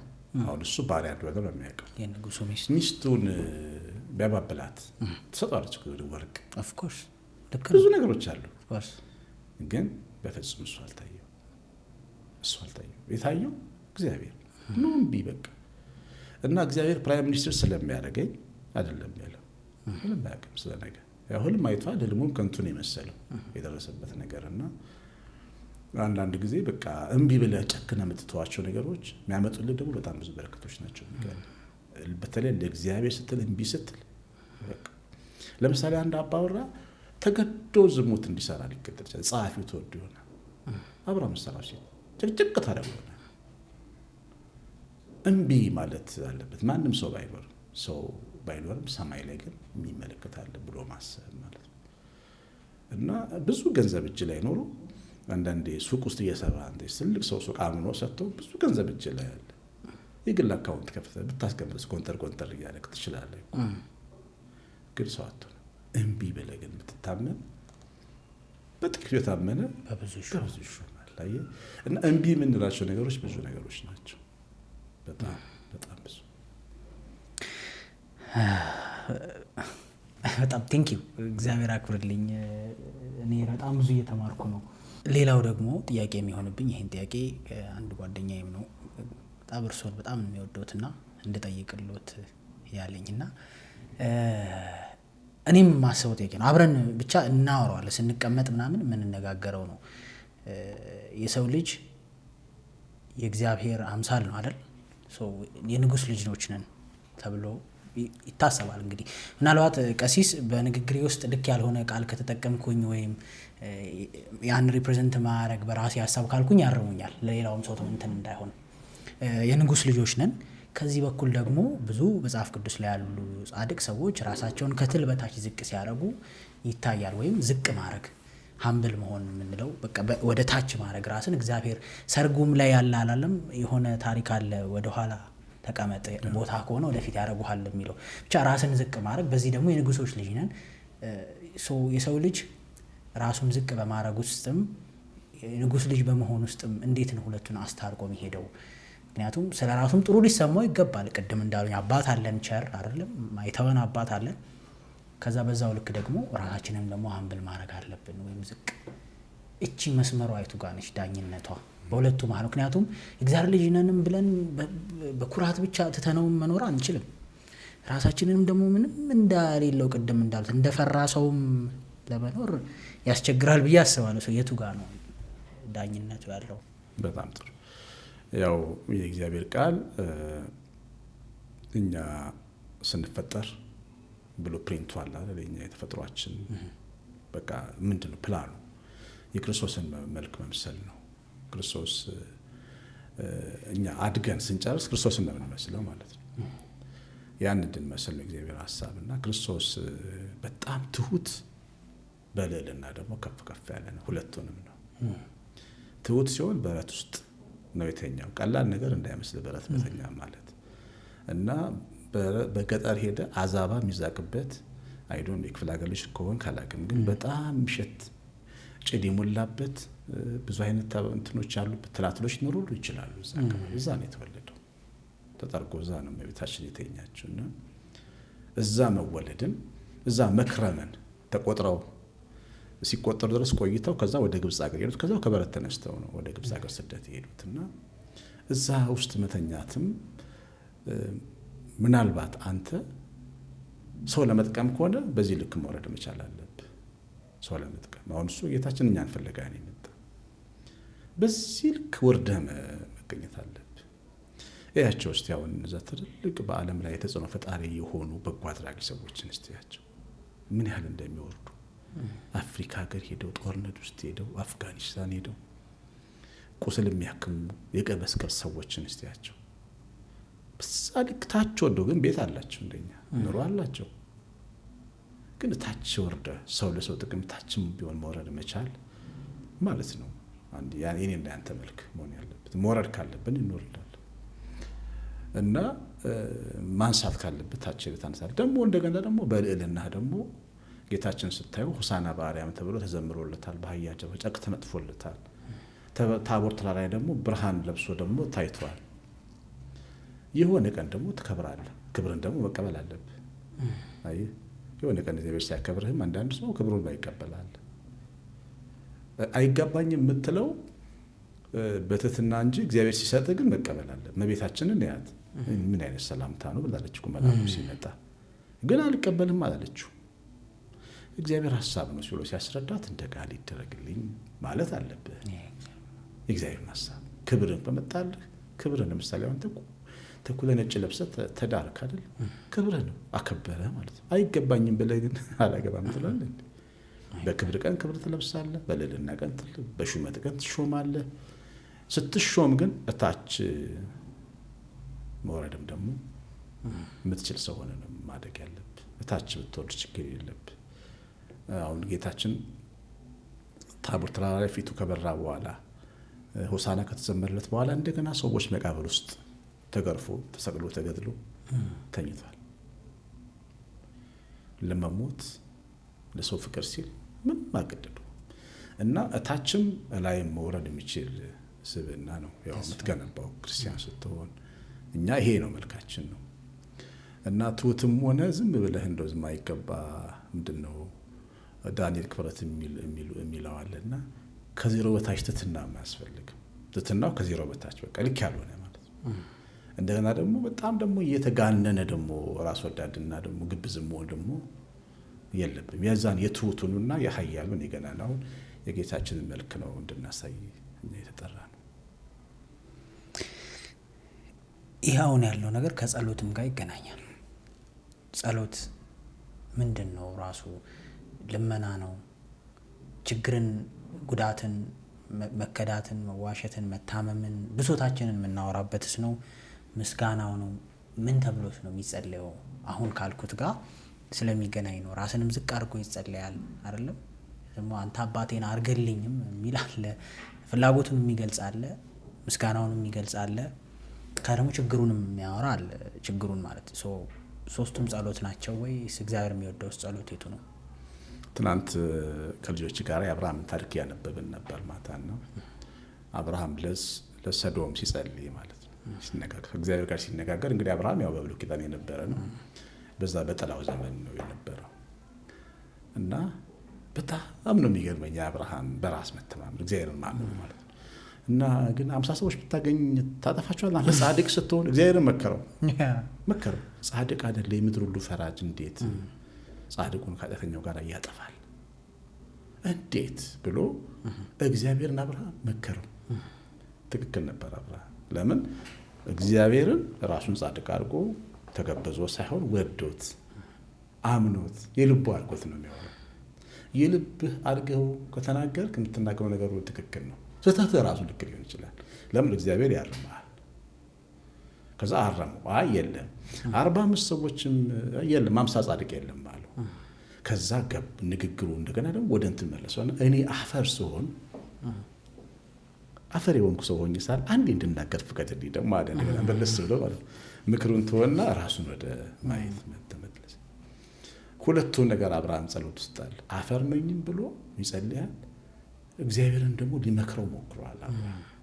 ቅርብነቱንም አሳይቷል። ቅርብነቱን በቃ አሳይቷል። እና ብዙ አባቶች አሁን እነ ዳዊት ራሱ በቃ እግዚአብሔር እንደተኛ አድርገው ሲቀሰቅሱት ስታይ ምን ማለታቸው ነው ብለህ አትላቸውም። የሚነሱበት ሞቲቫቸው ይሄ ልባቸው ውስጥ ያሉ እምነት እና ወዳጅነት ሁሌ ትክክል ነው በቃ። እና ጸሎት ከወዳጅነት የምትጀምረው ከምትወደው ከምታምነው ከማትጠረጥረው አምላክ ጋር የምትነጋገረው ንግግር። በፊቱ ማልቀስ ትችላለህ፣ በፊቱ እንዋቀስ ስለሚል መውቀስም ከፈለክ ትችላለህ፣ የምታሸንፈው ከሆነ ያው ጊዜ ካልፈጀ በስተቀር እና የምትፈልገው ልትነግረው ትችላለህ። ፍቅር በራሱ ህግ የለውም። ይሄ ፍቅር ህግ የለውም። አሁን ፍቅርን በህግ አትዳኘውም። ልክ ነው። እግዚአብሔርና ሰው መንፈሳዊ ህይወታችን ሲያድግ በነገራችን ላይ ከህግ በላይ ነን። በቃ ከህግ በላይ ነው። አንዲት ሴት አንድ የሀገሯን ንጉስ በጣም ትወደዋለች እና በሰፈሯ አልፎ አንድ ትልቅ እርሻ እንደሚያደርግ ስትሰማ እባክህ ጌታ ሆይ ብላ በር ልክ ሰረገላው ሲያልፍ መሀል ገብታ ብላ ጮኸች። ምን ሆና ነው ተዋት አለና ምን ሆንሽ ሲላት ቤቴ ገብተን ልጋብዝ እፈልጋለሁ፣ ምንም ነገር አለኝ የምፈልገው አንተን ስለምወድ ቤቴ እንጀራ ልጋብዝ እፈልጋለሁ አለችው። ተደርጎ ስለማይታወቅ ያው ፍቅሯን አክብሮ እሺ እመጣለሁ ብሏት ሄደ። ቀድሞ ያው መጡ። ቦታው ላይ የእሷ ቤት ጨላሎ ቤት ነው፣ ደሃ ነች። ሰረገላ አይደለም እግር የሚገባበት መንገድ የለውም። ቶሎ መንገድ ተሰራ። ንጉሱ እስኪመለስ ቤት ፈረሰ ምናምን ተደረገ። ቤቷ ባንዴ ተቀየረ። ሴትዮ ሰፈሯ እንዲቀየር ያደረገችው በፍቅሯ ንጉሱን በመውደዷ ነው። እና እግዚአብሔር እንድትወደው ነው የሚፈልገው እንጂ ነፃነት የልጅ ነፃነት መብት ነው። አሁን እኔ ልጆቼን ብታያቸው እኔ ላይ ያላቸውን ነገር ብታይ መብታቸው ነው። እኔ ቀይስ አሸናፊ ገብረማርያም አይሉኝም። እንደዚህ አይነት ስምም የለኝም እኔ ቤት። እኔ ባባ ነኝ። ሁሉን ነገር ነው የሚነግሩኝ። ሚስጥራቸውን ይነግሩኛል፣ የሚፈልጉት ይጠይቁኛል። አውቃቸዋለሁ። ሲገበዙ አውቃለሁ፣ ሲያታልሉኝ አውቃለሁ፣ ሲያዝኑ አውቃለሁ፣ የሚፈልጉትን ነገር ሲደብቁኝ በደንብ አውቃለሁ። እና እንዲነግሩኝ ያደርጋቸዋለሁ። እና ያ ግንኙነት ነው እኛና እግዚአብሔር ያለን ግንኙነት። እሱ ግንኙነት ነው። በሱ ግንኙነት ውስጥ ማደግ ነው። እኔ የሚገርሙ እናቶች ማቃቸው እናቶች አሉና አንድ ጓደኛችን እናት ናቸውና ትልቅ ሰው ናቸው ክፍለ ሀገር እና ቤተክርስቲያን ሲሄዱ በጣም ያስቃል ጸሎታቸው። ደህና አደርክ መድኃኒዓለም እንዴት አለ? ደህና ይመስገን። ትንሽ ውጋት ነበረኝ ግን ያው ቁርጥማት ነበረ። እሱ እንትን ብዬ መጥቻለሁ። እንዴት ጠፋውብህ ይላሉ እግዚአብሔር ማለት ነው ቤተክርስቲያን። አሁን ይሄ ጸሎት ደስ አይልም?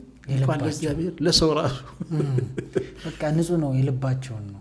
በቃ እንዴት ነው እነሱ ናቸው ታውቃለህ በጣም የሚደመጡት። ሀገርን ቀጥ አድርጎ እኮ ያዘው የእናቶቻችን ጸሎት ነው። እንደውም ፕራይም ሚኒስትራችን ብዙ ጊዜ ያነሳሉ፣ እናቶች ይጸልዩልኝ ይላሉ። በጣም ትልቅ ጸሎት ነው። እና ጓደኛችንም አለች ስሞትልህ ስቀበልልህ ምትል ማለት ነው እግዚአብሔር ፊት ጸሎቷ ይሄ ነው። ሌላ ጸሎት አልችልም ነው የምትለው። እና እንዲህ አይነት ይሄ የፍቅር ከውስጥ የሆነ ነገር ማድረግ ነው። በቃ ህግ የለውም። አሁን እንዴት እንደምትጸልይ አሁን ብዙ ጊዜ ወደ ጌታ መጥተው የጸለዩ ሰዎችን ስታያቸው የተለያዩ ናቸው። አንዳንዶቹ መጥተው ቤቴ ግባ ልጄ ታሟል ይሉታል፣ ቤት ይሄዳል። አንዱ ደግሞ ቃል ብቻ ተናገር እዛው ሆነ እኔ ቤቴ እንገባ አይገባኝም ቢላል መቶ አለቃው ቃል ተናገሩ ይፈውሰዋል። አንዷ ጨርቁን ታትዳን፣ አንዷ ማረኝ ትላለች። የተለያዩ ሁሉም ግን አምኖት የመጡ ሰዎች ተቀበለው ሄደዋል። እና ያንን ነው መብት አለን በአባታችን ፊት መናገር። ግን የማይሰማና ጨካኝ ክፉ እንደ ሰው የሆነ አድርገን ማሰብ ግን ማቆም አለብን። የማይገባውን ማሰብ የለብንም። ስለ እግዚአብሔር ስናስብ የልባችንን መሻት ነው የሚያውቀው ማለት ነው እንጂ ኢቭን ስህተትም እንኳን ቢሆን የልባችንን መነሻ ነው የሚያው። አይ ቲንክ ዮሐንስ እናት መሰለችኝ አይደል አንግስልኝ ልጄን ተሳስታለች ስትለው ጸሎቷ ስህተት ነው፣ ግን እንዳሉት ተረድቷታል። የሚጸልዩትን የምትጠይቁትና የሚጸልዩትን እወቁ። ምንድን ነው መሰለ መሳሳት እኮ የልጅ መብት ነው። አትሳሳቱ ማለት ነው ጤነኛ ያልሆነ ነገር። በእርግጥ ተፈቅዶልኛል ብሎም ዝም ብሎ ይደረግ፣ ግን እንደ ልጅ ግን ብትሳሳት ምን ነው አንተ ከንግግር አይነሳ እግዚአብሔር ከልብህ ከመንፈስህ ነው። በማይሆነውም ነገር ያርማል። ዝም ብሎ ብዙ ዚያውን ዝም ብሎ ነው የሚያልፈን ጸሎት አለ። እኔ ድሮ በጣም አንድ ጸሎት ጸልይ ነበር። የሆነ ጉባኤ ሄጄ አጋንንት ሲያወጡ አየሁ። አባው ቀናውና አጋንንት ማውጣት ፈለግኩ። ሰንበት ተማሪ ነኝ እኮ ዲያቆን ሁሉ አልሆንኩ። ጌታዬ እባክህ አጋንንት የሚያወጣ ሰው አድርገኝ ብዬ በየቀኑ ጸልያለሁና ምን መሰለህ እንትኑ ዋናው የልቤ ሀሳብ ፌመስ መሆን ነው። በዛ ኦኬ አጋንንት ማውጣት የከተማው ዋና ታዋቂ ሰው እና እግዚአብሔር ዝም አለኝ። ዝም አለኝ ማለት ነው። አሁን ካድኩ በኋላ ነው የሚገባኝና አንዳንድ እግዚአብሔር ዝም ብሎ እያነሳ ጋርቤጅ ውስጥ የሚጥላቸው ጸሎቶች አሉ ስለማይጠቅሙ ምንም በቃ ለአንተ ምንም በስሜት መጸለያቸው። አሁን ይሄ እኮ ስሜታዊ ጸሎት ነው። ልጅህ መኪና ግዛልኝ ልትል ትችላለች። የ10 ዓመት ልጅ ማታረግ ማይደረገው አለ። ልክ ነው። በአቅም ነው የሚሰጣቸው። የሚያልፋቸውም ነገሮች አሉ። ሲያልፋቸውም ብዙ ሊከፋን አይገባም። ያው አጋንንት ስላላቸው አሁን በጣም አመሰግናለሁ። ምክንያቱም መኖራችን ነበር አስበው በየቀኑ አጋንንት ባስቸው እዚህ አፓርትማ ላይ ራሱ መውጣት አልችልም ነበር። በየመንገዱ ሰው እየወደቀ ህይወትህን ሊያቃወስ የሚችል ጸጋም እንደው ለተሰጠው በአቅም ነው አይደል? አንድ አቅም ልብ ሲሉ የጳውሎስ ታሪክ ትዝ አለኝ። ጳውሎስ ክርስቲያኖችን የሚያሳድድ የብሉይ ኪዳን ህግ እንዲጠበቅ የሚጥር ሰው ነው። ግን የልቡን ስላየ መሰለኝ ከጎኑ ያረባው አይደል? እግዚአብሔር በየትኛውም ክፉ መስመር ውስጥ እንኳን እየሄድን ልባችን ንጹህን ነገር ከማስጠበቅ የሚመጣ ኃይለኝነት አለ። ከዛ አንጻር ያይልናል ማለት ነው። ልባችን እንኳን እግዚአብሔር ሰው እንኳን አንደርስታንድ ያደርጋል። አሁን ጳውሎስ እናንተ በትላቁ ቀደም አንደርስታንድ ያደርገዋል። መንፈስ ቅዱስ ስላስረዳን ነው። የልቡን ያወቀ መንፈስ ቅዱስ ስለጻፈልን ነው ይገባል እንጂ እንኳን እግዚአብሔር ሰው እንኳን እኮ ሰውን ታውቃለህ፣ ትረዳ አንተ እንኳን ባይምሮ በማስተዋል ሰውን ትረዳለህ። አንተ የምትረዳውን ነገር እግዚአብሔር አይረዳኝም ማለት ነው ልክ ያልሆነ ነገር። እናንተ ልጆቻችሁ ዳቦ ቢለምኑ ድንጋይ፣ አሳ ቢለምኑ እባብ አትሰጡም ይልና እናንተ ክፉዎች ሳላችሁ ይህን ካደረጋችሁ የሰማው አባት ደጉ አባታችሁ ምን ያህል ቸር ነው ብሎ ጌታችን የሚናገረው ቃል አለ። እሱ በጣም ነው የሚገርመኝ እሱ ቃል እና ሁሌ እኔ ያረኩትን ነገር አያረግም ብዬ ማሰብ የለብኝም። እኔ የተሻለ ደግ ነኝ ብሎ ማሰብ ማለት ነው። በጣም እንደዛ ማለት ነው። ከእግዚአብሔር ስናስብ እንደዛ። ሌላው ጥያቄ ብዙ ሰዎችንም የሚያዘናጋ ብዬ ነው ማስበው የእግዚአብሔር ፍርድና ፍትህ መስመሩ የቱ ጋር ነች? አንዳንዴ እግዚአብሔር ይቅር ባይ ነው፣ ደግ ነው፣ ሩህሩህ ነው አይደለም የሚለው ቃል እስከምን ድረስ ነው የሚታገሰን? ምክንያቱም መጽሐፍ ቅዱስ ላይ ታሪኮች አሉ ደግሞ የቀጣቸው የታግሶ የቀጣቸው አሉ ታሪኮች። እኛም ወይ ንስሐ ለመግባት ሊሆን ይችላል፣ ከመጥፎ ስራችን ለመቆጠብ ሊሆን ይችላል። መስመሯን እስከምን ነው የምናሰምራት? የእግዚአብሔር ፍርዱና ፍትሁ ወይ ፍርዱና ምህረቱ መሀል ያለው ትዕግስት ምን ድረስ ነው? ሰዎች ምክንያቱም ንስሐም ላለመግባት ምክንያት እየሆነ ነው። ቀስ ብሎ መግባት ቆይ ቀስ ብዬ አደርገዋለሁ ቀስ ብዬ እንድንል ያደርገናል። የእሱ ምህረቱ ፍርዱ እንዳለ የመርሳት ነገር አለ እና በመሀሉ ያለው ሰው ንስሐ ለመግባትም ዛሬ ነገ እንዲል የሚያደርገው ምህረቱ ነው ብዬ አስባለሁ። አንዳንዴ ከሆነ ኃጢአት ውስጥም ከመጥፎ ነገር ውስጥም ወስነን እንዳንወጣ የእግዚአብሔር ይቅር ባይነትን ኤኒታይም ተቀባይነት እንዳያዘናጋን ምህረቱ ፍርዱም እንዳለ እንድናውቅ መስመሯን እንዴት እንረዳት ቀሲስ? ያው ስለ እግዚአብሔር የተጻፉ መጽሐፍ ቅዱስ የተጻፉት ነገሮች ያው እግዚአብሔርን በሙላት ባይገልጡትም ትንሽ ግን ለእኛ በእኛ አእምሮ ልክ ይሰጡናል መረጃ። ለምሳሌ እግዚአብሔር ፍቅር ነው ይላል ዮሐንስ። ፍቅር መሆኑን ደግሞ በተግባር መስቀል ላይ አሳይቶናል። እንደገና ደግሞ የዕብራውያን ጻፊ ደግሞ የሚበላ እሳት ነው ይለናል። አሁን እግዚአብሔር በባህሪው በሁለቱ ነው የሰራው ከሰዎች ጋር። ለምሳሌ የመጀመሪያው ሰው አዳምን በመልኩ ነው የፈጠረው። አስበው እንግዲህ በመልክ ማለት አንተን የሚመስል ልጅህን ወስደህ ላውሬ እንደመስጠት በለው። አንተን የሚመስለው ልጅ የምትወደው ልጅህ ነው፣ ግን ልጅ በውሳኔ መሰረት በቃ እንድትለው ትገደዳለህ። ስለዚህ ምንድነው እግዚአብሔር ያደረገው? ሰው ሲያጠፋ ውሳኔ ሲወስን ምንድነው ያደረገው? ዳኝነቱ ያው ንጹህ እሳት ነው፣ ዳኛ ነው፣ ፍትሃዊ ነው። አንደኛው የእግዚአብሔር ጻድቅ መሆኑን የምትገልጠው በዳኝነቱ ነው። ለምሳሌ ወንጀል የሚሰራ ሰው ዝም ብሎ ቢያልፈው ጻድቅ ዳኛ ሊባል አይችልም። የእግዚአብሔር ባህሪ ይነቀፋል። እግዚአብሔር ደግሞ ኃጢአት የሌለበት ዳኛ ነው። ስለዚህ በቃ ፍትሁ ያንን ነገር ወሰነ ማለት ነው። አዳምን ሰጠው ለሞት። ግን ደግሞ ምን መሰለ ያደረገው? አሁን ድሮ የሮማውያን ዳኞች በሮማውያን ዳኝነት ቤዛነትን ይፈቅድ ነበር። ለምሳሌ አንተ ልጅ ሞት የሚገባውን ነገር ሰርቶ ብታገኘው ሞት ትፈርድበታለህ እንደ ዳኛ። ግን ወርደህ ደግሞ በልጁ ሳጥን ውስጥ ገብተህ እሱን አውጥተህ መሞት ትችላለህ፣ ቤዛ ትሆንለታለህ ማለት ነው። እንደዛ መብት ይሰጥ ነበር። ልክ እንደዛ ነው ያደረገው ጌታ። ፈረደብህ በፍርዱ። ከዛ በኋላ በፍቅሩ ደግሞ ሳጥንህ መስቀል ውስጥ ገባ ማለት ነው። ወረደ። ሞት ይገባዋል የሰው ግን የሚጸጸት ልብ ስላለው የሚፈልገኝ ልብ ስላለው ብሎ ወረደና መስቀል በሚባለው ሳጥን ውስጥ ገብቶ ሰውየውን አወጣና ልክ በርባን ወጥቷል ጌታ የታሰረው ልክ ያ ማለት ነው። የዛ ምሳሌ በርባን አወጣና እሱ ተሰቀለ ማለት ነው። እና በዚህ ምንድነው የምታየው? እግዚአብሔር ፍትሃዊ ዳኛም ነው፣ ፍቅርም ነው። ይሄ እግዚአብሔር ባህሪ ሊለወጥ አይችልም። ዶግማ ይባላል፣ ሊለወጥ የማይችል ባህሪው ነው። እና እግዚአብሔር አንዳንድ የጥንት አባቶች በጣም ደግ ስለሆነ ፍርድ የለም ብለው ያስተምሩ ነበር። ሲኦልም የለም ብለው የሚያምኑ ብዙ ነበሩ ይባላል። በዚህ ትምህርታቸውን የተወገዙ ነበሩ። ግን አለ፣ ፍርድ አለ። አንዳንድ ደግሞ አሁን በዘመናዊ ዓለም መዳን አይወሰድም የሚል ክርክሮች ያለው አንዳንድ በሚዲያና ይወሰዳል መዳን። የሚገርም አሁን ሉቃስ ወንጌል ምዕራፍ 12:46 ላይ አንድ ጌታ ምሳሌ ያስተምራል። ዋናው እንግዲህ የእግዚአብሔር ቃል ዳኛው ነው የሚያስተምረው፣ ኢየሱስ ነው የሚያስተምረውና መጋቢ ነው፣ የተሾመ መጋቢ ነው። እና ጌታው ሹሞት እያለ ምንድነው የሚያደርገው? ይሰክራል፣ ይበላል፣ ይጠጣል፣ በጎቹን መንጋውን አይጠብቅም፣ ባሮቹን ይመታል፣ ያስጨንቃል። መጣ ሰውየው ማለት ነው፣ ዳኛው ዋናው መጣና ስልጣኑን ወሰደበት። ከዛ በኋላ እንደ ከማያምኑ ሰዎች ጋር ዕጣ ፈንታውን አደረገው ይላል። ያመነ የተሾመ ካህን በለኛው እኔ ማለት ነው፣ አምኛለሁ፣ ሾሞኛል፣ በእግዚአብሔር መንግስት ክብር ሰጥቶኛል። እኔ ግን እየሰከርኩ እየጠጣው የእግዚአብሔር ሕዝብ እየመታው እያስተቃየው የምኖር ከሆነ እንዳላመነ ክርስቶስ እንዳላመነ ሰው ነው የሚቆጥረኝ። አምኜ ነበርኩ። ስለዚህ መዳኔ ምን ሆነ? ይሰራል። እና ዳኛ ስለሆነ ይህን ያደርጋል። ለምሳሌ እግዚአብሔር በሰይጣን እንዳይፈርዱበት። ሰይጣን ለምን ወደቀ?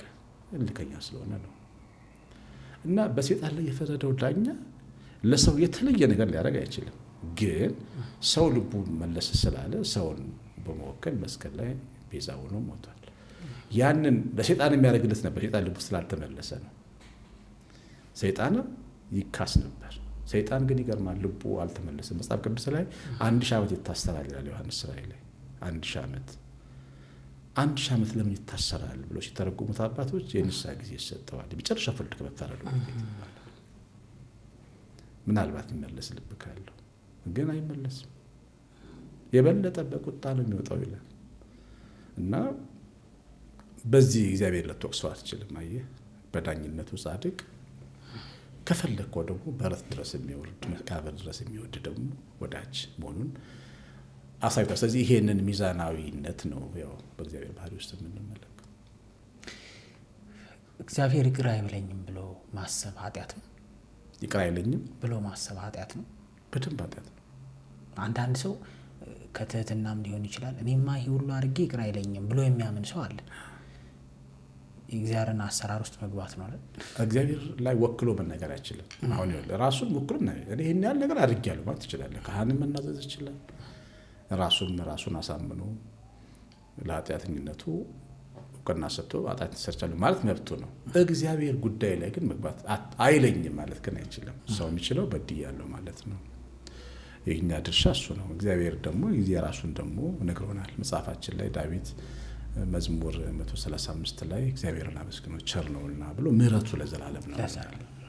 በእኛ ትንሽ ኃጢአት የሚለካ አይደለም። እግዚአብሔር ምህረቱ ይሄን ቢሊየን ትውልድ እኮ የሚሸከም አምላክ ነው እና እሱን ትውልድ ደግሞ እንደገና እንዲወልድ የሚያደርግ አምላክ አንተን ተሸክሞ አላበቃም። ከአንተ ደግሞ 6-7 ልጅ ያመጣል።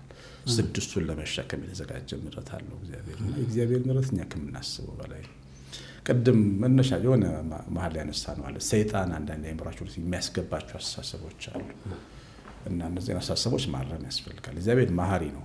ሮሜ 4:5 ላይ እንደው ምን ይላል?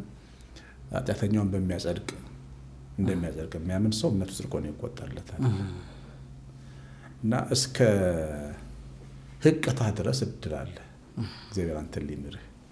ያን ወንበዴ ያላየው መስቀሉ ላይ እስኪሞት የመጨረሻው ሰዓት ላይ እድሉን ግን ተጠቅሞ ነው የሞተው። በአግባቡ ገነት ያስገባሃለሁ ዛሬ ነው ያለውና ወንበዴን ገነት ዛሬ ካስገባ ለምንድን ነው አንተን የማይምረው እኔን የማይምረው?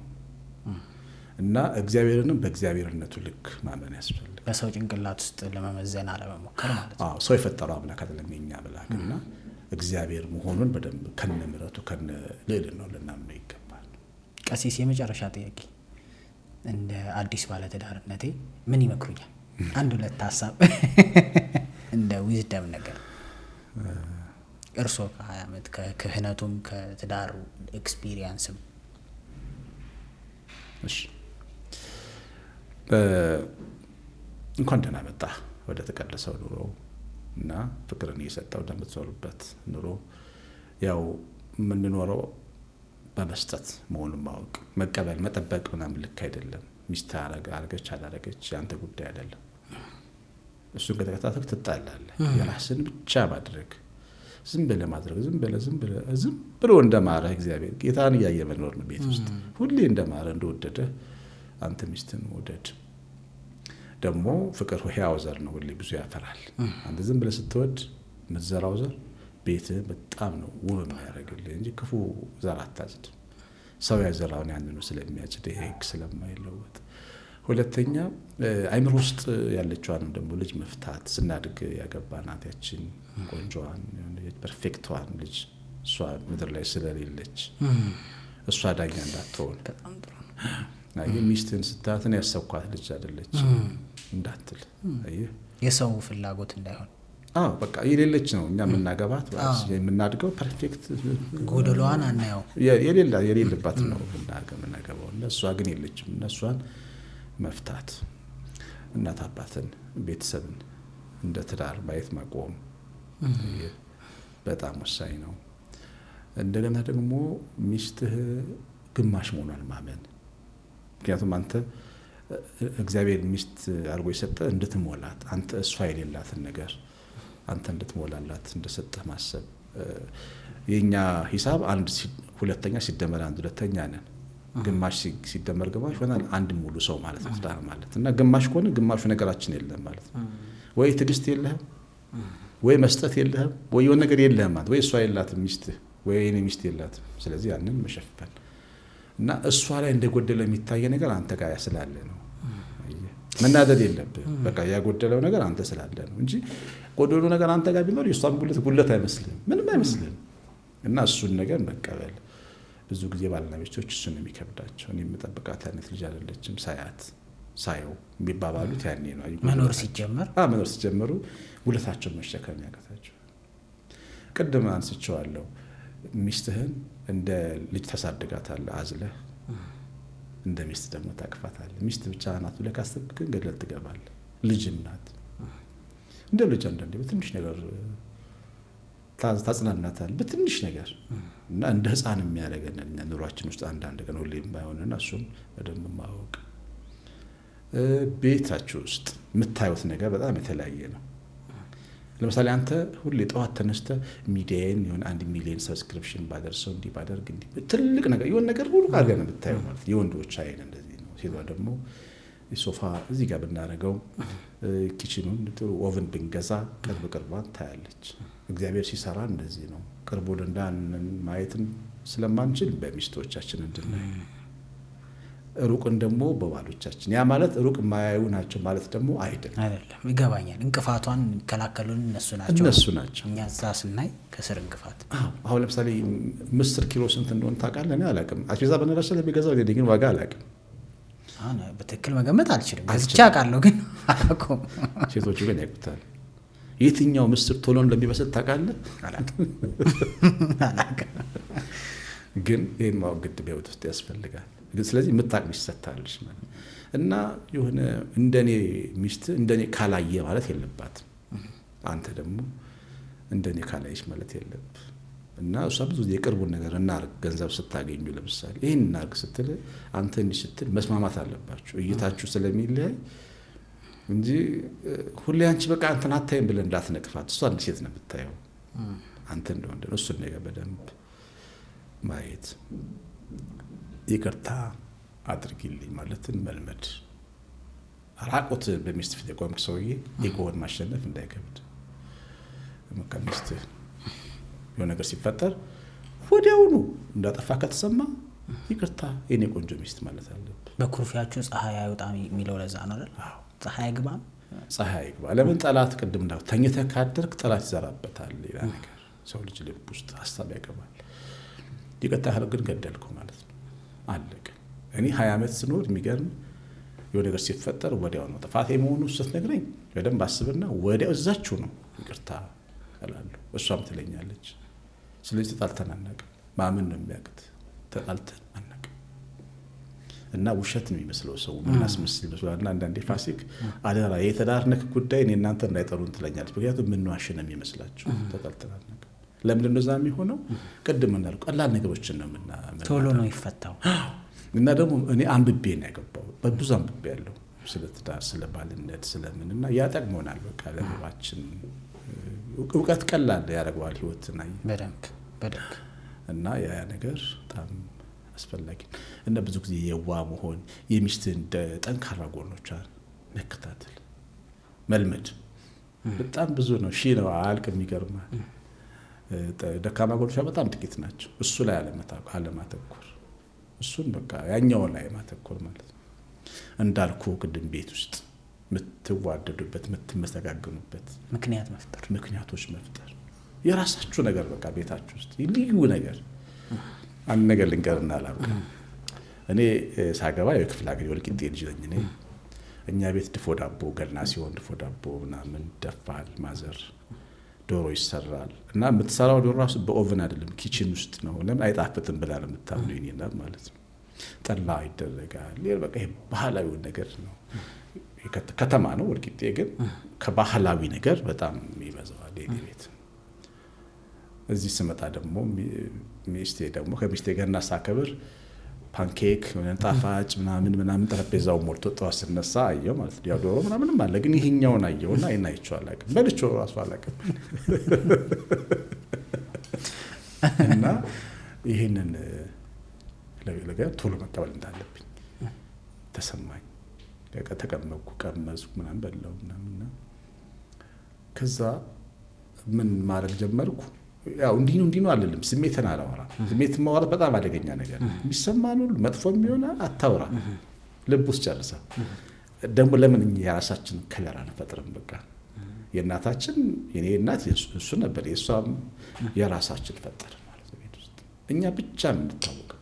አሁን ገና የራሳችን የተለየ በዓል አለ፣ ልዩ በዓል፣ ልጆቻችን የሚናፍቁት ስጦታ እናዘጋጃለን፣ እናስቀምጣለን። ሌሊት በቃ ይተረማመሳሉ። ገና ቀን ሌሊት እኛ ልጆች በቃ እና እንትንህን ማሳመር፣ ቤት ውስጥ ህይወት መዝራት፣ ለመኖር እንዲያጓጓ ማድረግ ማለት ነው።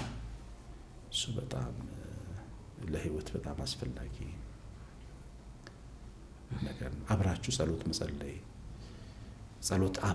ከተለማመዳችሁ አታቋርጡም። ከዛ መጣላት ራሱ አትችሉም። ለምን ተጣልታችሁ አትጸልዩም? ልክ ነው፣ በደንብ ልክ ነው። አኩርፎ መጸለይ አይቻልም። የመጨረሻ ምንም ቢሆን ለሴቶችም ለወንዶችም የምናገረው የሚሰማችሁን አታውሩ። ሰው የገዛ ልቡ ክፉ ነው ይላል። ሁሌ ልባችን ክፉ ነገር ነው የሚያስበው። አንድ ነገር ሲፈጠር የሚያቀበል ክፉ ነገር ነው። እሱን ክፉ ነገር ካፈ ካወጣው በኋላ ካልሆነስ ሰው ጎድተህ ነው ምክንያታዊ መሆን ማለት ነው። አዎ ለምሳሌ አንቺ ግን የምታደርጊው ነገር ይሄን ቤት ብትፈልጉ አይመስለኝም ልትላት ትችላለህ። ነገር ተፈጥሮ ተሳስታ ማለት ነው። ፊሊንግ ነው፣ ስሜት ነው። እውነታነቱ አይታወቅም። አዎ ለምን እሷ ትሰማዋለች? አንተ የልብህን ክፋት አንተ ነው አጨርሶ ምዘም አሰማት አይደል? ከዛ እሷ የቤት ስራ ይሆንባታል። ያ ነገር አያምነኝም እንዴ ማለት ጀምራለች። አይቆምም። ብዙ ጊዜ ባልና ሚስቶች የሚጣሉት የሚሰማቸውን ስለሚያወሩ ነው። ከዛ በኋላ ይጸጸታሉ። ግን ዘርተውታል፣ ተኩሰውታል። ጥይቱ ልብ ውስጥ ገብቷል ማለት ነው። ያን ጥይት አለመተኮስ። ስለዚህ የምናውቀውን ነው ማውራት ያለብን። በተቻለ መጠን ጤነኛ ነገር ማውራት፣ ተረጋግተን ማውራት። በተናደድ ጊዜ ዝም ማለት አለብን። ሁሌ ስትናደድ ዝም ብችል ቤቱን ለቀህ ወጥተህ ወይ በርን ዘግተህ በሆነ ራስን አብረደህ ሁለት ጤነኛ ሰውነት መምጣት አለብን። ለምን ጤነኛ ና ብዙ ሰዓት እኮ ጤነኛ ነን። ስንናደድ ግን ጤነኞች አይደለም። ልክ ነው። ስሜት ያሸንፈናል። በቃ ስሜታችን ያሸንፈናል። እና በስሜታችን ሰዓት ባናወራ፣ በደከመን ሰዓት፣ በራበን ሰዓት፣ በፈራን ሰዓት መናወራቸው ነገሮች ሁሉ በጣም እንትን ናቸውና ጥንቃቄ ማድረግ ያስፈልጋል። እግዚአብሔር አክብረልኝ ቀሲስ። በእውነት ስለ ትዳር ግን ብዙ መማር እንዳለብን እንዲገባኝ ነው የሆንኩ ያለሁት። እግዚአብሔር ይፈቅድ እንገናኛለን ብዬ አስባለሁ። እርሶ የሚመቾት ቀን በደንብ ስፔሲፊክሊ ደግሞ እንዴት ጤናማ ከወለድኩ በኋላ የምንግባባቸው ነገሮች እሺ ጠብቄ እመጣለሁ። ስወልድ የአራስ ልጄን ይዤ እመጣለሁ። እግዚአብሔር አክብረልኝ በእውነት። ምክንያቱም የ20 ዓመት ትዳር ብዙ ነው የምንማረው። ደግሞ አሁን ብዙ ጊዜ የተለመደው አለ በቃ ባልና ሚስት 20 ዓመትም ቢቆዩ ይሄ ኖሮ ሳይሆን ወይ አንደኛው ችሎ ወይ አንደኛው ዝም ብሎ በቃ አንደኛው እንደፈለገ ሆኖ ኃይለኛ ሆኖ አንደኛው ደግሞ ቻይ ሆኖ ነው የሚሆነው። እንደዚህ በጣም ይሄ እንግዲህ ዘመናዊ ልክ ነው እያለን ሳይሆን ዘመናዊ የሚመስለው የተግባቦት ያለበት ማመስገኛ በጣም ሲነግሩኝ እየገረመኝ ነው። ምክንያቱም እኔ ማስበው አለ በቃ ሰው ዝም አሁን የካህን ባለቤት ሲባል ሰው የሚያስበው አለ በቃ ስም ኮስተር ጸሎት ብቻ ነው። እኔ አሁን የምር ሰው የሚያስበውን ነው የምናገረው። ጸሎት ነው በቃ እንደዚህ ቤት ውስጥ ራሱ ድምፅ አይሰማም፣ የሆነ በቃ ቲቪ የማይከፈትም አይነት ነገር ነው ሰው አይምሮ ውስጥ የሚያስበው። ደግሞ የመሰጋገን ቀን፣ የስጦታው የሚያወሩበት ቀን፣ ይሄንን መስማቴ ሞር እንድጓጓ አድርጎኛል እንድሰማ ለራሴም ለመማር። እግዚአብሔር ፈቀደ ቀን እንሰማለን እሱን። አንድ በጣም ወደው መዝሙር አለሁት በጣም ከዳን እስከ ቤርሳቤ የሚለው ደስ ይለኛል። በክብር ቢዘምሩልን አብረን ብንዘምር ደስ ይለኛል።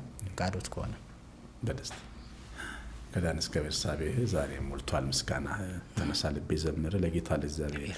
ዳን እና ቤርሳቤ፣ ዳን ደቡብ ሰሜናዊ እስራኤል ክፍል፣ ቤርሳቤ ደቡባዊ እስራኤል ክፍል ማለት ከሞያሌ እስከ መቀሌ እንደማለት ነው። ከዳን እስከ ቤርሳቤ ማለት ከጫፍ እግዚአብሔር ይመስገን እንደማለት ነው አባባል። ሰገነት ላይ የወጣችው ዝምታን የመረጣችው ከአፋችው ኩራት ይውጣ፣ እሱ ነው ቀን የሚያወጣ፣ እሱ ነው ቀን የሚያወጣ።